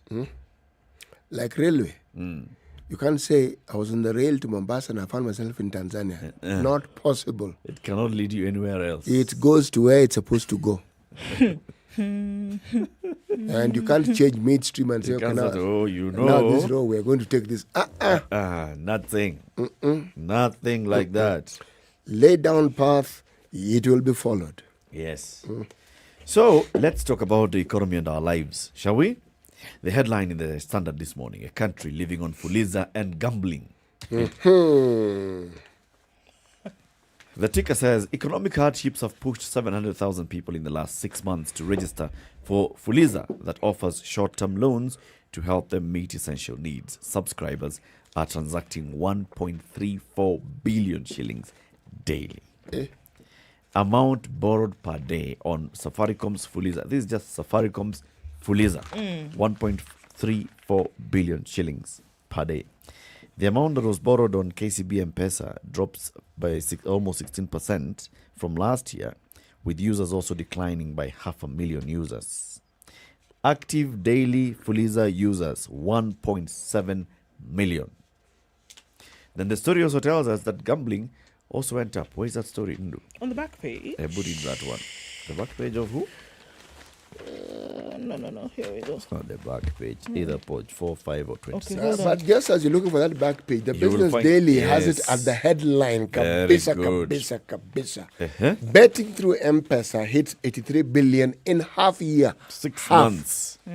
Kenyans gambled 83 billion shillings through M-Pesa in 6 months. Amount was more than the total output of the health sector in the first half of the year. There were 347.8 million betting transactions, up 84.7% from the same period last year. 347 million betting transactions. How much bet? That's money that 83 billion shillings. The transaction we're talking about here is not that Eric bets on Manchester United. It's money that is going. Got it? Okay. 83 billion shillings. Data shows that this is page 6 of the Nation. GDP has grown, backed by strong performance in key sectors such as manufacturing, education, and transport. Kenya's economy grew 10.1% year-on-year in the second quarter of 2021, the highest in more than 4 decades, buoyed by rebounding activity in most economic sectors after the state relaxed restrictions put in place to curb the spread of COVID-19. This marks a major recovery from the 4.7% contraction seen in the same quarter last year when the economy came under pressure from the outbreak of the pandemic. The performance is also an improvement from the paltry 0.7% growth recorded in the first quarter of this year. This performance was supported by rebounds in most economic activity from significant contractions in the second quarter of 2020. The growth recorded was mainly as a result of easing of the COVID-19 restriction measures, according to the Treasury Cabinet Secretary Ukur Yatani. He says the economic activity was subdued for more than a year, hurt by COVID. You see, Kenyans are borrowing more. Kenyans are spending more on betting. Kenyans are doing all these things. Another story, Kenyans sink deeper into household debt as tough times bite. That headline is on the same page as this one of economy grows 10%. What's Kenyans household debt? sink deeper into household debt. Debt means you've borrowed. Household debt. What's household debt? Debt in the house. Which one? You bought groceries, you've not paid for them? Or you took groceries, you've not paid for them? No. You took an appliance, you've not paid? It means or all of you who live in the household have some money that you owe? What is it? I would like to know. Let me read the story. Household debt has been worsened by the COVID-19 pandemic, which has accelerated unemployment rates following mass layoffs and a depressed economy, forcing families to look for alternative ways to finance rising needs. To underline just how dire the dependency on borrowing by families has become lately, just 2 decades ago, households borrowed only 9.5 billion in 2000, which was only 3.3% of the billions that banks loaned out in the year. It means, at least formally, household debt has grown 89 times. Now, household debt is, as a household, how much money have you cumulatively borrowed to meet your daily needs? Is it buying food? Is it shelter? Is it paying for basic needs like school fees as a basic? Is it paying for rent? Meeting your daily needs as a household, not as an individual this time. So there's man, woman, maybe an adult child, all of you combined. How much are you earning? How much are you spending? How much are you borrowing? How much in debt are you? So, Kenyan households have sunk deeper. You know what is of interest? That 83.2% billion, 82%, Kenya shillings, 83.2 billion. Mm-hmm. It comprises... Which one? The one for betting? E-Pesa ambayo we've put M-Pesa into bets in the last 6 months. It is the equivalent of 5.1% stake in Safaricom. So, if you look at that equivalent, and it also translates into 2.05 billion shares of Safaricom. Mm-hmm. So, what are we saying? Are we saying that Kenyans are gambling more because they think that by gambling they have an option or an opportunity that chance may favor them and they may actually land in some money? Yeah. Are they thinking that this is a good business opportunity? Because if somebody is gambling in the hope that they'll win, what they think and tell themselves and what the reality is may not be the same thing. In fact, it isn't the same thing. Because you're talking about the role of chance. The moment you bring in the discussion of chance, how then do you determine that it could be you as opposed to a million other people? You're being too scientific. Okay, let me become less scientific. It's as simple. I put in money, I know it's pata potea. Actually, I wish it was that simple. And I know. No, it is simple, City. That's what I'm telling you, you're being too scientific. No, you're sitting back from somebody who does not bet. So you're rationalizing things. And I'm simplifying it and telling you the fact of the matter is 83 billion shillings, which is a jump from the previous year, has gone into betting. Eric. The people who have spent the 83 billion shillings, right? All those questions you're asking, apply. It is, they understand. No, they don't. They understand. That I they will could lose the repeat. money. No. That they could lose the money. That is not the focal The point. transactions that we are talking about, 340 million transactions. It is not 340 million different people. No. There's a very high chance that there are people who have done this more than once. Eric. And this is just using M-Pesa on transaction. So they know they had lost and they know they could win. And when they lose, they're like, okay.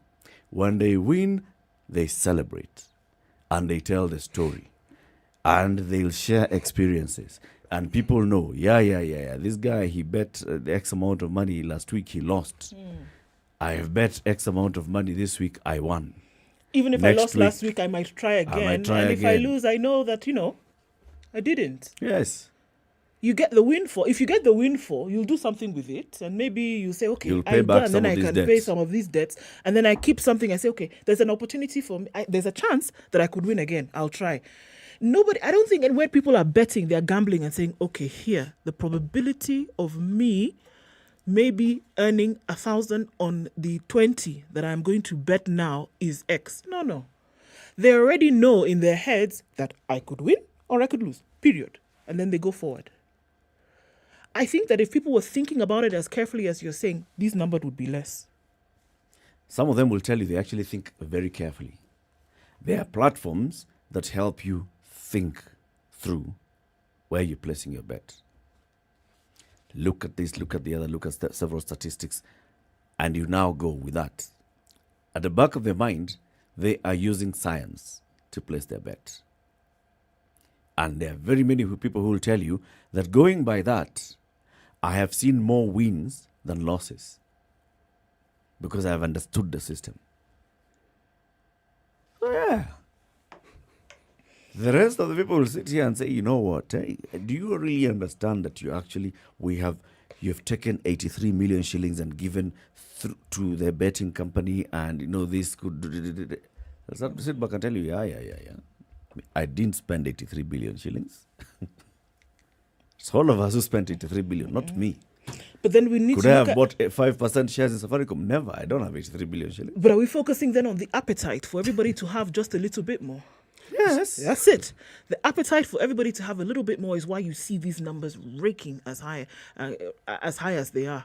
That everybody thinks, okay, if I can sacrifice this one that I have, the chances of me maybe winning something that I can use to sort out my issues or just have a little bit more in my pocket is what is fueling this. Life in Kenya is a gamble anyway. Nobody has enough. You will get up, you're going to Mjengo, you're wondering, am I going to get a job? Am I not going to get a job? You go there, you find, because of coming in like a minute later, you were number 35 on the queue and were only taking up to number 32 today. And you are there at 4 o'clock in the morning. And you were there at 4 o'clock in the morning. It's a gamble. You now start moving to the next place. You find, okay, like that. It's a gamble. That's what life in Kenya is today.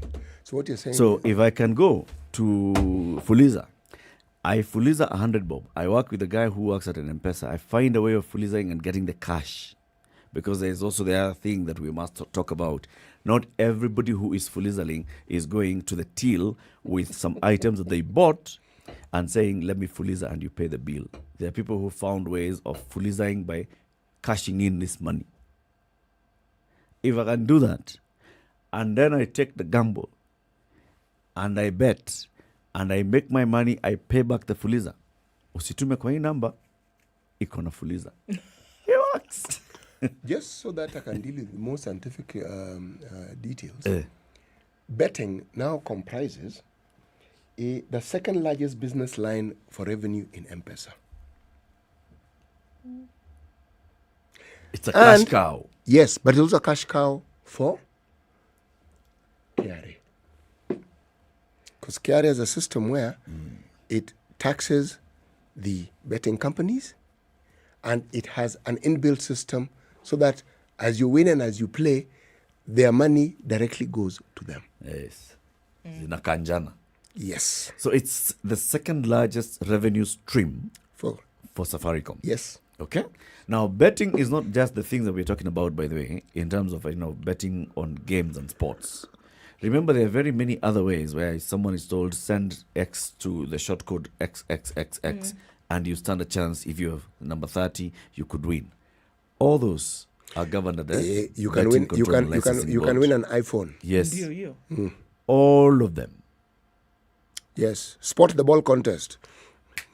All of them. In there are many radio stations that are running these things. There's I don't know what somewhere you do this and stand a chance to win. All of them considered they fall under betting. So I'm telling you, Kenya we are betting. You think people are sinking deeper into? We are betting. We are gambling. You wake up in the morning is a gamble. I could come back home or I may not. This is our reality, boy. My God. Dr. Doom. No, it's not Dr. Doom. It is a reality. And people are surviving because they have been able to understand the game.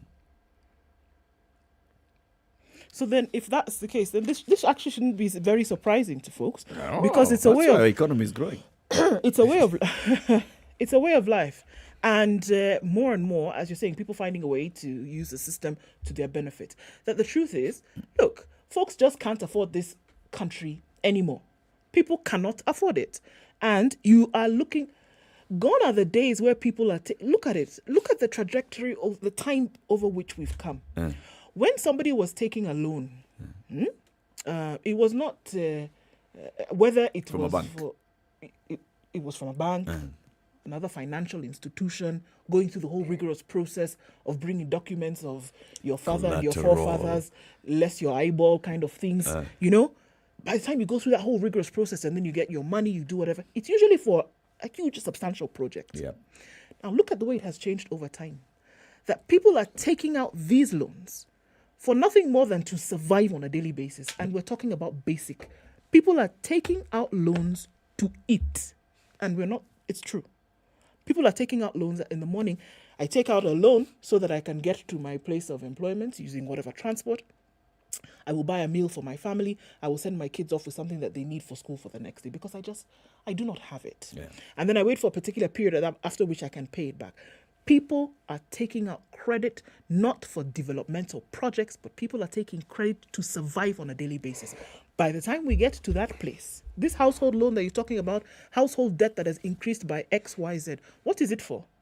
What is it for? Survival. In as much as you can have development projects that are happening in your home here and there, you know, you're building a cow shed here and there, people are taking credit to survive on a daily basis.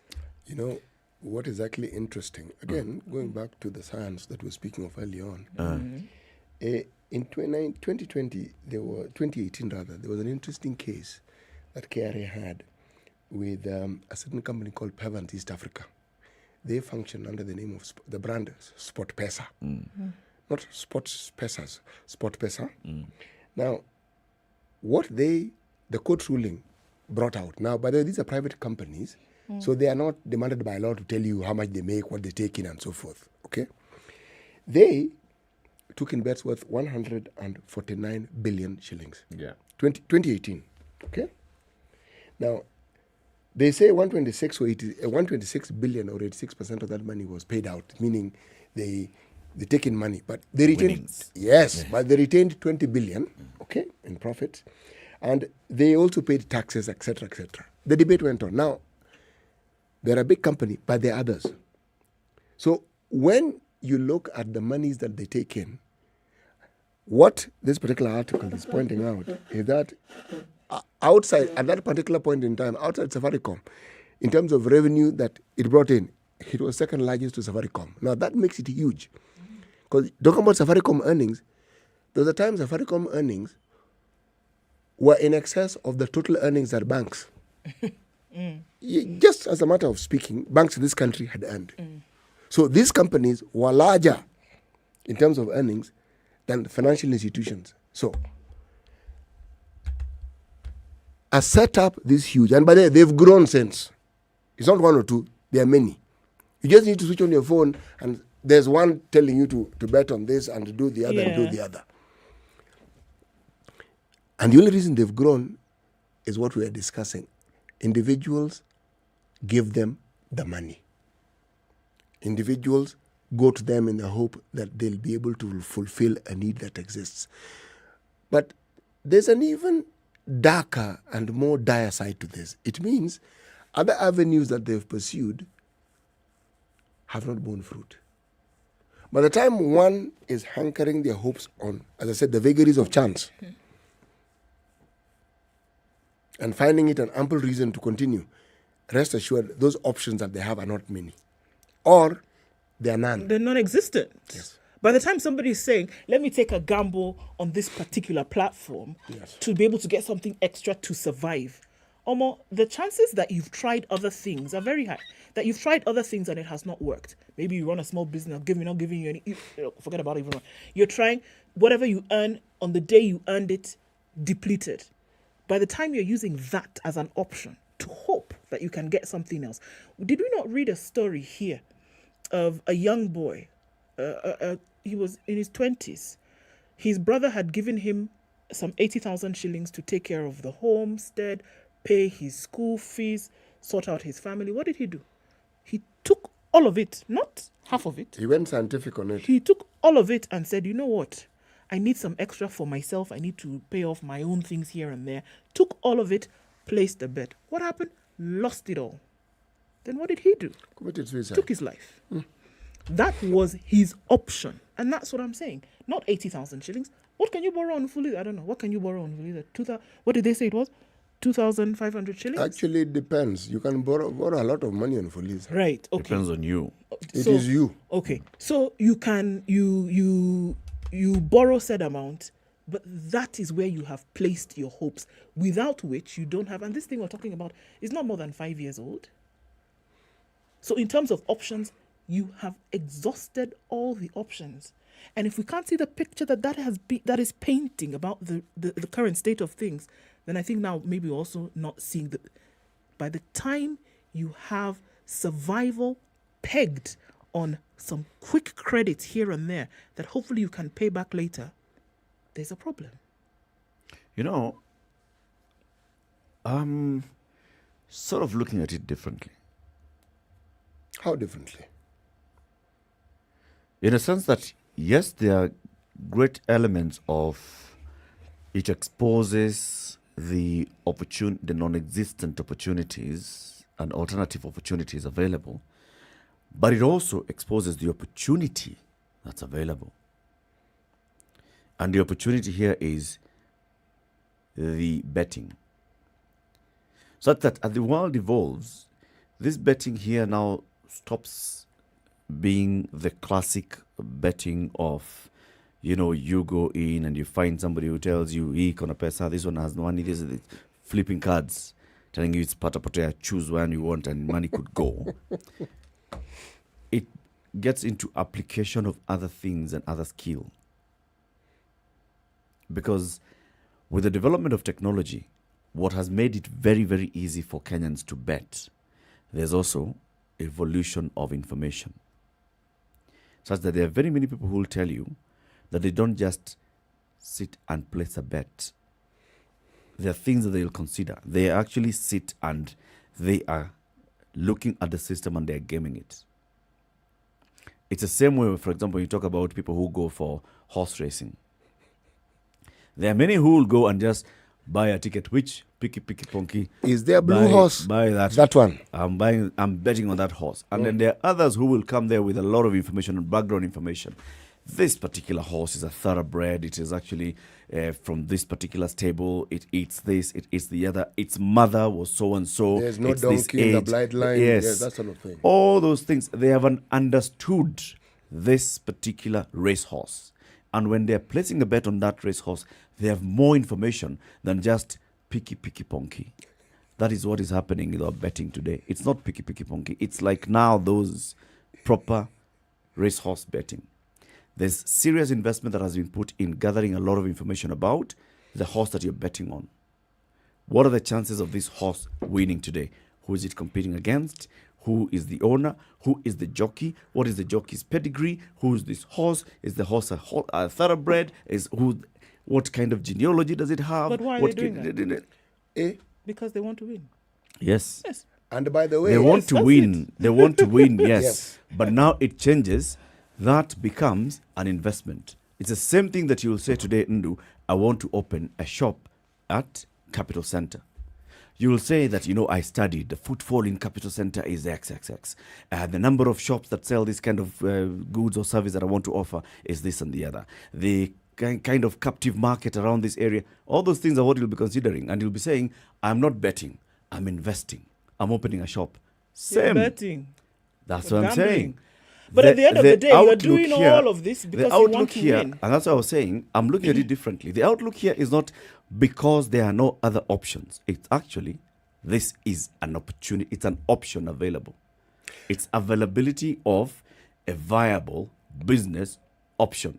Actually, you would be amazed that when one looks at financial markets and what they refer to as Wall Street and even what we have here, that same thinking is what is followed. Yes. Because how do you know that the value of a share is going to rise? It's fundamental. You get information. People who understand how these things work. And even when they bet, it's not just that it will win. No. There are many permissions. There's what you call hedging your bet. Somebody actually says, no. I'm putting this amount of money for it to win. But I'm also putting this amount of money should this and this happen. Yes. So you have, say, 3 or 4 different bets. So that if one doesn't work out, there's a fallback. If somewhere along the line, you don't actually lose throughout. Now, as you said, no, those are punters. Those are professionals. Those are people who actually sit and weigh this thing out extremely carefully. But those ones also know that when you hit the jackpot, it doesn't come 2 or 3 times. You hit it once, and then you continue playing those things so that you get these little bits here and there. Yes, you're right. There are people who consider it as an investment. And the development that we see in the Kenyan betting industry, I would hazard to say that is developed along that line. It is not just people who are, there are people who study this thing. They do. It's about betting on what game is coming this weekend. You'll find people are no longer betting on the main games here. Arsenal is playing, I don't know who, Man U is playing, Liverpool. Those ones, they'll place a small bet here. But they also go into some other, they know there's a small league. There are many other leagues. There's a small league in Belgium. They will tell you this team, they bought this player, they have this manager, they have this training facilities, their chances of winning are high here. So if I place a bet on this particular team beating this team, I'm highly likely to win. And they also know the amount of money that people bet on that. Because it is public knowledge. Yes. This is the amount of money that ran through the system as when this and this happens. Actually, when you talk about it, you see, we are thinking football. Because it's a craze we have here. Yeah. In countries where this is developed, it's in every sport. So when you hear sport betting, it's every sport. It is baseball, it is basketball, it is athletics, it is boxing. Just think of the sport. There are people who will wager. And all these platforms that are available in the country are offering all those opportunities. It's not just betting on football and the Premier League or the Bundesliga or the La Liga. They're offering those small leagues. They're offering other sports as well. And there are people who are just sitting there and they're studying. But let me say this. And saying, I'm putting my money here. So the 83 billion shilling that goes into betting, the 1.3 billion shillings that people are fulizing, Safaricom is not saying people borrowed 1.3 billion shillings and they did not pay back. No. For it to be that 1.3, it means they paid back. That's how you know that it goes through a system. Safaricom's revenues have grown. Yes. The second biggest source of revenue for Safaricom, betting. Yes. Tells you what? That money is going back to Safaricom. Yes. But you know what is also interesting and of significance when you talk about this is how it is that there are people who actually make a living out of doing precisely what we're discussing. That's their business. Yep. Some offer advisory services, some that's what they do. They sit, they pause, and every day they wake up, they look, they balance, and they figure this is probably the best way to go on a daily basis. Indeed. And there are very many even groups that are established. Yes. Where there's somebody whose job is that, to do the research and the background research, and then they come and offer the advisory service. So send me X amount of money and I tell you how to place your bet. Yes. And I can guarantee you that from X number of people who have trusted me with my information, X% get it right. you have a high chance. You have a high chance. It's not 100%, but you have a high chance. Now remember, that's why we likened it to the browse. We likened it to the dealing and trading in shares. Your stockbroker will advise you. Yes. To you, blue chip, this. Upcoming, this. This and this. They advise you. Now, it can work given circumstances, but every time you hear of developed economies and how people go, why they go public, it's because when you have many people vested in this particular business of yours, you know this 1.3 billion shillings we're saying, that's how it works. We're seeing it through Safaricom, but in developed economies, that's how people get into buying shares. Yep. So the money just grows. Now, when you hear somebody has sold out their interest, it's because the value has grown and they figured, you know, I think if I sell my shares, I'll make enough money. What is of interest, when you listen to Microsoft and you hear how it is, they made millionaires. In the early days, when they didn't have money, they'd pay some of the employees in shares. Meaning, look, Pesa, we don't really have it, but can you take shares? Now, as the company grew, somebody sits back and realizes, but I don't need to work every day. My shares are worth this. And people seem to have taken a even keen interest. It becomes what you mentioned, Eric, an investment. Yeah. And then yet there's an interesting culture also. There are communities where gambling is like a family pastime. Yes. They don't have a moral clause to it like many Kenyans do. Gambling. People go out on a Saturday to gamble. Yes. Put a wager, see how you can win. It's part entertainment, part you will actually win money. Yeah. But it's what they do. Now, where the problem arises is when that is a pastime and when it is now an act of survival, a step you're taking to survive, the likelihood of it sinking you deeper in the turmoil you're already in very high, are infinitely higher. And many of the people in our country who are that way inclined, unfortunately, fall into the category of people who are desperate. It's interesting they say that because even as you look at it, then you will see those who've made gambling a pastime, they're not worried about your daily bread and butter. No, they're not. They're not worried about what you're going to eat tomorrow. So you can be out the whole night doing whatever, gambling, because it's not because you're looking for food. And I'm telling you guys, you're still thinking of the traditional gambling. Oh, no, across board, it doesn't matter. No. It doesn't matter. No. It doesn't matter. No. It doesn't matter. It does. In the context of the gambling that we see in this country, it's not the casino gambling. It is the gambling on these platforms. It is a job. Eric. It becomes a job. Casino gambling became online a long time ago. Yes, but in the case that I'm talking about, where we're talking about this kind of gambling that we see in this country, sports betting, the betting, it's a job. It's an employment. It's an income-generating activity. It is not a recreational activity. That's the point I'm making. But 22 minutes to no, you're saying those ones don't have the bread and butter issues. No, there are people who there are in that people space. but if you look at the majority, people are doing it as a lifestyle recreation. They're not. I am now saying that a majority in Kenya are not doing it as recreation. Exactly. That's what I'm saying. Okay. Okay.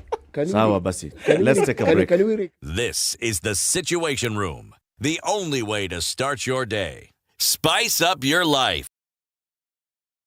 SpiceFM. It's getting hot in here.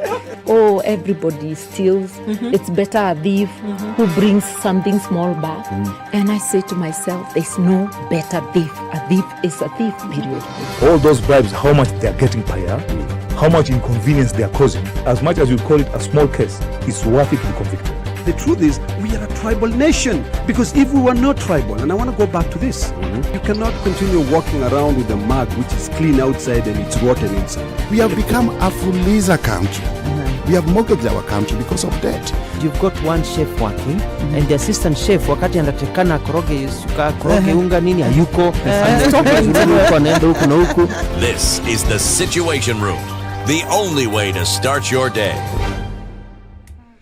Cloudy conditions, light rain in some parts of Nairobi at 21, highs of 27 and lows of 16. Nakuru is sunny at 19, highs of 28 and lows of 15. 14 will be the low in Nyeri, where it's raining at 19, highs of 26. 20 and partly sunny in Eldoret, highs of 25 and lows of 14.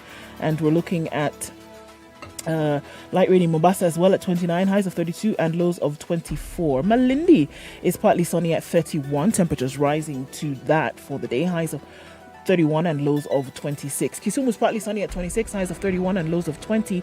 And we're looking at partly sunny conditions at 26 in Kakamega, highs of 30 and lows of 16. Kampala raining at 24, highs of 29 and lows of 19. And Dar es Salaam light rain at 30, highs of 32 and lows of 25. Johannesburg is sunny at 21, highs of 27 and lows of 15. And Lagos rainy at 25, highs of 31 and lows of 24. Looking at cloudy conditions in Kinshasa at 25, highs of 32 and lows of 24. Paris foggy at 0, lows of -1 and highs of 10 today. Beijing is sunny at 12, highs of 12 and lows of 2. Mostly cloudy conditions in London at 10 with highs of 15. And New York is clear at 10, highs of 14 and lows of 10.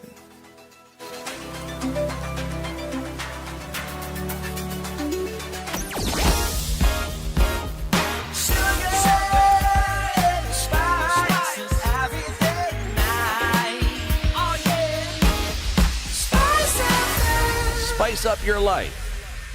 Looking a little bit better in some parts. Jogo Road still has an in and outbound traffic situation. Also looking at traffic still continuing on Gong Road well into Haile Selassie. And then going out towards the Kamkunji roundabout. All right, so still continues on Uhuru Highway today through and through into the city. Coming out of some parts of Western, still some traffic. And that whole Pangani area on the Thika Superhighway coming out into the city. And Kiambu Road still continues. We're out of traffic hour, according to the Times, but things are looking different on the roads. Keep an eye on things this morning through text us 40127 and tweet on SpiceFM KE.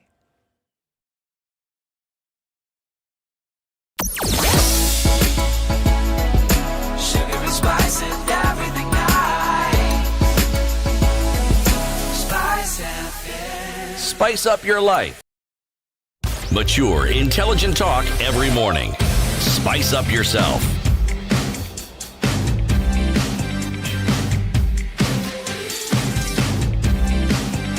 Mornings done right. 94.4 Spice FM, Nairobi. The conversation continues. Let's open the phone lines now. 0719-012-600. The headline in the Standard this morning: a country living on fuliza and gambling. Goes in line with what our guest one time, Eddie Dowala, said. We have become a fuliza country. 1.3. Safaricom released its half-year results yesterday. This is the background to this story. And they were saying that actually, in the half-year so far, their revenues have gone up. Their half-year profit has gone up. What is happening? What are the drivers of this? 1.34 billion shillings that Kenyans have borrowed per day between April and September 2021. This is just between April and September. 1.34 billion shillings daily. The daily users on Fuliza is 1.7 million people who are daily users on Fuliza. That story also goes hand in hand with a headline in the business section of the Standard today, which says, and also it's a headline in the Business Daily. The one in the Standard, it was page what, 26? I'm looking for page 26. I'm finding only page 28. My paper does not. Oh, it's here. Kenyans gambled 83 billion shillings through M-Pesa in 6 months. This amount was more than the total output of the health sector in the first half of the year. 347.8 million betting transactions, which was an 84.7% jump from half year last year, same period last year. So, is it a good thing? Is it a bad thing that this is indicating, that we are seeing that this is what's happening in the country? I'm saying it's not necessarily a bad thing. I'm actually saying we should find a way, maybe, of making this a bigger thing. Karanja is on the line, calling in from Naivasha. Good morning, Karanja. Good morning, Eric Latiff and City. Good morning. Good morning, Karanja. Yes, City, welcome back. Now, I may call this money laundering. You call it money laundering? Because, yes, it is money laundering because people, like, for instance, look like the freezer. Most of people, they got like from 2,000 to 500. because maybe they need something to eat, they need something for their pockets or so. Now, I think there are other instances where you find that a content company is saying, whenever you open maybe a wheat flour or a maize flour, there is a number that you SMS. Is that money laundering? Because you SMS, you buy more. When you buy more packets of unga, you buy more packets of maybe like mini washing powder or everything else. That is also money laundering. How is that money laundering? It is like this. You know, you are told if you buy a packet of unga, there is a number inside there. But you send it via this number, isn't it? And it is 1 shilling. It is 1 shilling per SMS. After that, you buy maybe 2 bags of unga, you buy 3 bags of unga, then sending those messages, and then that is coming. That is money laundering also. You could call it everything else. No, I don't get your point personally. Maybe it's because of the definitions we have of money laundering. Okay. Now. But I hear what you're saying. Basically, there are very many other schemes which could also be defrauding people. Exactly. Lying that you have a chance of winning, well, you have zero chance of winning. Yes. This is unregulated. Yes, they say you can win tuk-tuk, you can win a motorcycle or something else. Another thing, look, there are those vernacular stations. I don't know if I'm allowed to say so. They ask you to say 100 shillings, and you have chances. The more you say, the more you have chances to win. Yeah. And at the end of the day, somebody you send 2,500 per day or 1,000. And they end up putting their money. That's money out in my friend. Thank you very much. Thank you, Karanja. So yeah, there are many, like he's saying, it's not just saying that it's sports betting. It's all the betting, which includes the short codes. Send this to this short code and you'll get into a draw, and at the end of the day, we'll announce a winner. That is all put in the same. Now, many of them are regulated by the Betting Control and Licensing Board, where they say you must have the BCLB license, and you even indicate the BCLB license number for the particular promotion or campaign that you're running. Many of the marketing promotions that we see. Now, do people get into them knowing that, I stand a chance, I could win, I may not win, especially for those ones? Yes. Why are they coming back? Is because they've also seen that, somebody has won. So you take a chance. Or maybe the first time that you tried You've and even you won lost. before. If you tried and you lost, you said this could be the opportunity for me today. The second one. Yes, the second one could, be the time. Or then last time I won and I won a little money, and maybe I could get some more. That's a matter that actually was discussed even before the National Assembly's ICT committee, when CLB said that there are some payable numbers which represented unregistered companies. And the idea was to deactivate them. Yes. And the only way they could deactivate the payable numbers was to agree with Safaricom. Yeah. There was a back and forth. The matter went silent. All right? Whether they deactivated them, they did. Whether they didn't, they didn't. All I'm saying is this. It's a discussion that has been there for quite some time. Yes. Yes. Nabbing and weeding out fraudsters from the system. When you talk about money laundering, as Karanja is mentioning it, I am thinking and I'm saying, I'm going to be facetious here. In a country where corruption is institutionalized, how does money laundering come in? What do you mean? Money laundering means this money is illicit. Yep. And the only way you'll be able to use it is if you can prove that you got it legitimately. You formalize it in a financial system. You pass it through this and this. It is stolen, goes to the bank. You don't want anything beyond 1 million shillings is questioned, then we put it in 500 shillings. God knows, small amounts, do the other mini open. All I'm saying is, the process of money laundering in this country, we even have a unit that deals with precisely that. There's a law. Yes.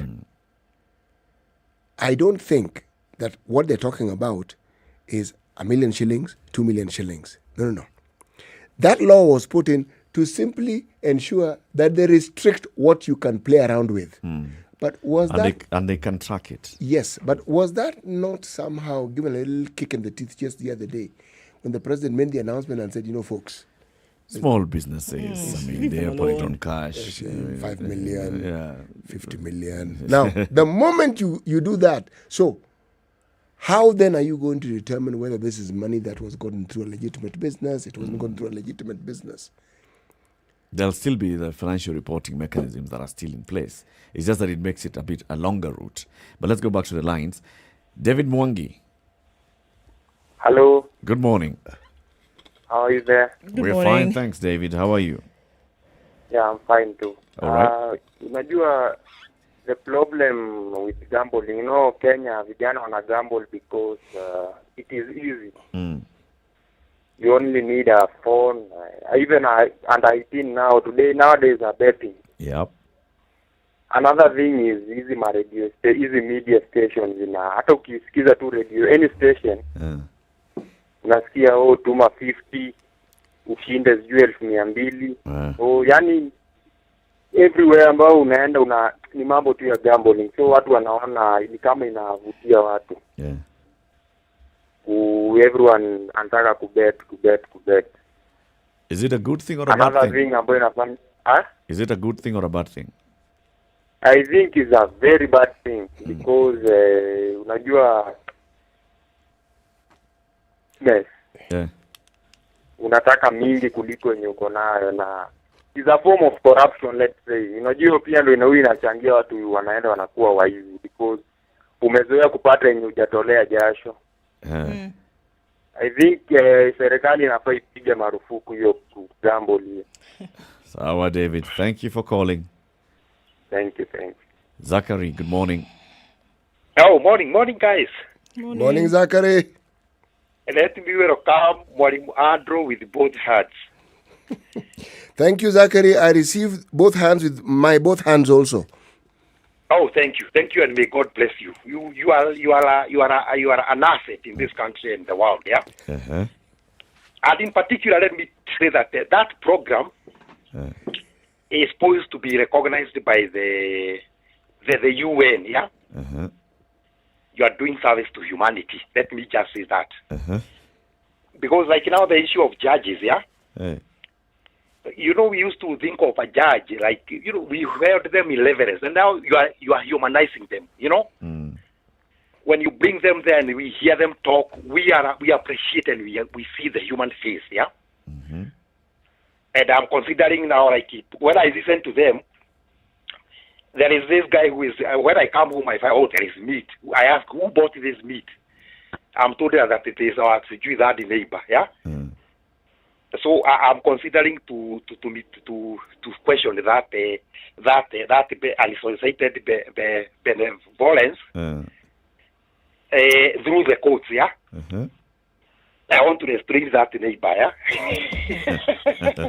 Okay. So now, let me say this: go and give any person randomly some kind of work. Okay, do this work, yeah.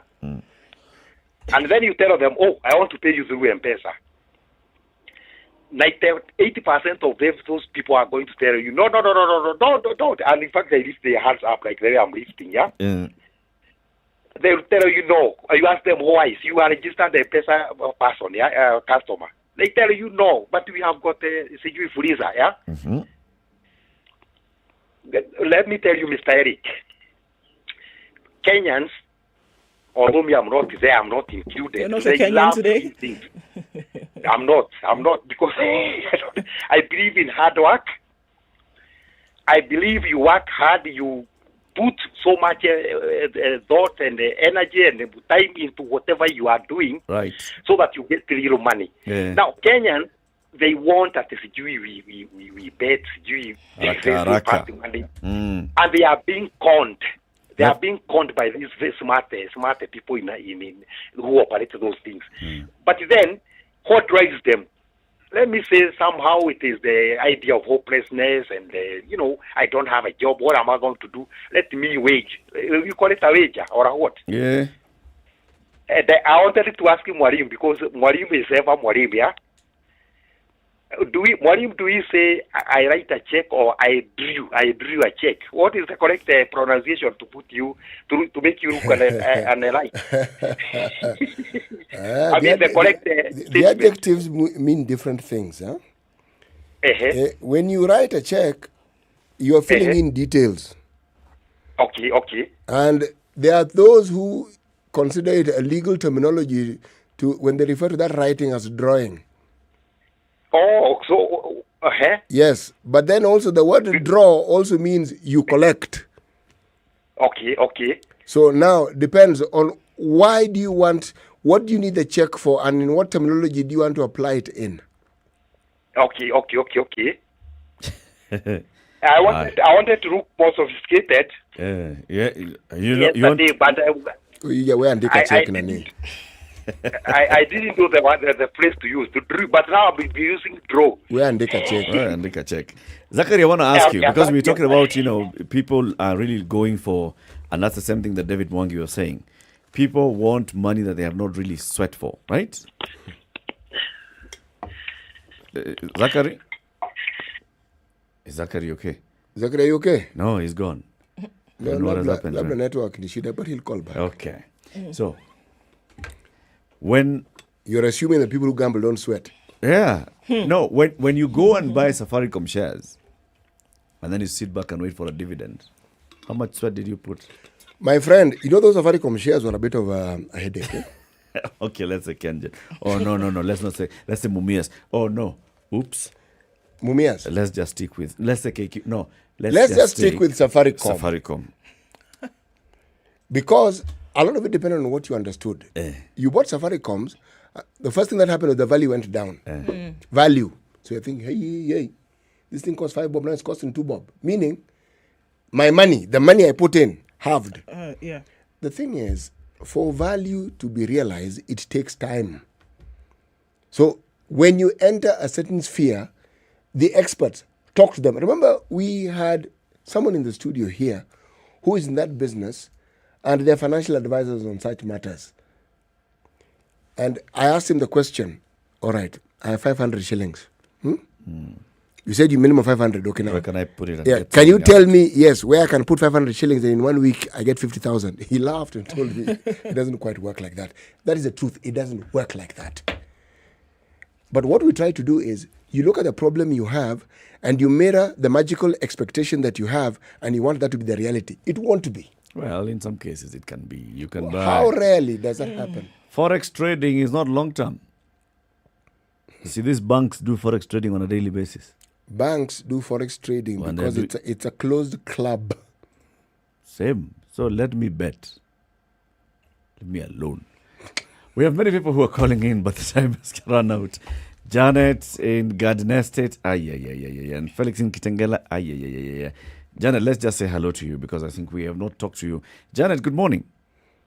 Good morning, Eric. It's in 30 seconds. Just make your point and then we shall say goodbye. Yeah, I just had a contribution on the Fuliza issue. Yes. The reason Fuliza is really thriving, I'm in business and we provide an overdraft facility for many business people. And this will be a wake-up call to the banks. So, it's easily... So it helps you with your cash flow. Yes, it does. And it's easily operating expense. Yes. Exactly. And it's just a failing on our banks. Our banks have refused to modernize and become flexible. So that is a wake-up call for them. We take Fuliza not because we want to bet. We take Fuliza to plug in some of these small cash flows. Indeed. Asante sana, Janet. Thank you very much. Have a lovely day. You too. Okay, City. The proverb. The truth does not leave its path. Where does it go? It stays on its path. Where the path leadeth. Like really. That's the path. Walk ye in it or travel ye in it. You cannot try and manipulate the truth. You can do all you like, but it will out. Thank you very much for tuning into the Situation Room today. Have a lovely day. See you tomorrow, Friday. Good morning. It's 10 a.m.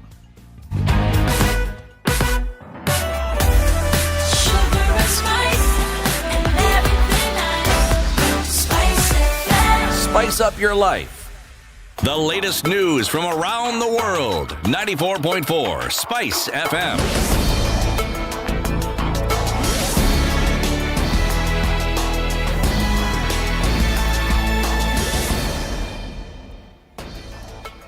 This is Newswire. I'm Dennis Aseto.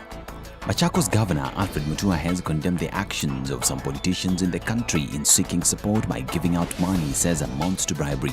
In an interview on a local television station, Muthui advised Kenyans to avoid politicians who bribe, urging them to get involved in projects and not rely on bribes from politicians. What is going on with some of these charades and giving of money to all these groups, everything, is tantamount to bribing, not empowering.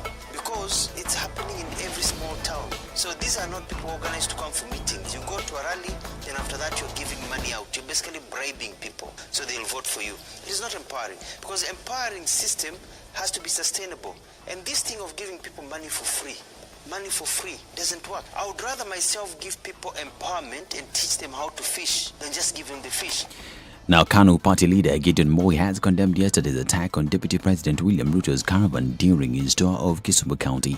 Moi said that the country must reject all kinds of violence, whether real or stage-managed. He expressed concern, noting that such chaos were happening at a time the country is just months away from another general election. He said that we should not allow our country to veer off the path of the rule of law and degenerate into what was witnessed yesterday. The Board of Directors of the Kenya Medical Supplies Authority, together with Kisumu County, is seeking ways of unlocking bottlenecks that hinder the delivery of health products and technologies. Led by Chair Mary Mwadime and Dr. Emma Obegi from Kisumu County, the teams resolved to review all areas of concern, including an outstanding debt of 41 million shillings, to ensure orders placed by Kisumu County are handled expeditiously. Dr. Obegi said they are keen on working with KEMSA, but urged for improvement in the order fill rate so that they are able to receive all the commodities requested in good time. Pneumonia causes 15% of deaths among children under 5 years of age each year. According to the Ministry of Health report, diarrhea follows at 11% and HIV and AIDS at 4%. Narok, Samburu, West Pokot and Marsabit counties have recorded an increase in cases of pneumonia among children under the age of 5. Meanwhile, the ministry said Kericho, Kisumu and West Pokot counties were the leading in recorded infant deaths. Education Cabinet Secretary Professor George Magoha is expected to brief the National Assembly on practical measures the government is taking to address the increased cases of unrest in schools.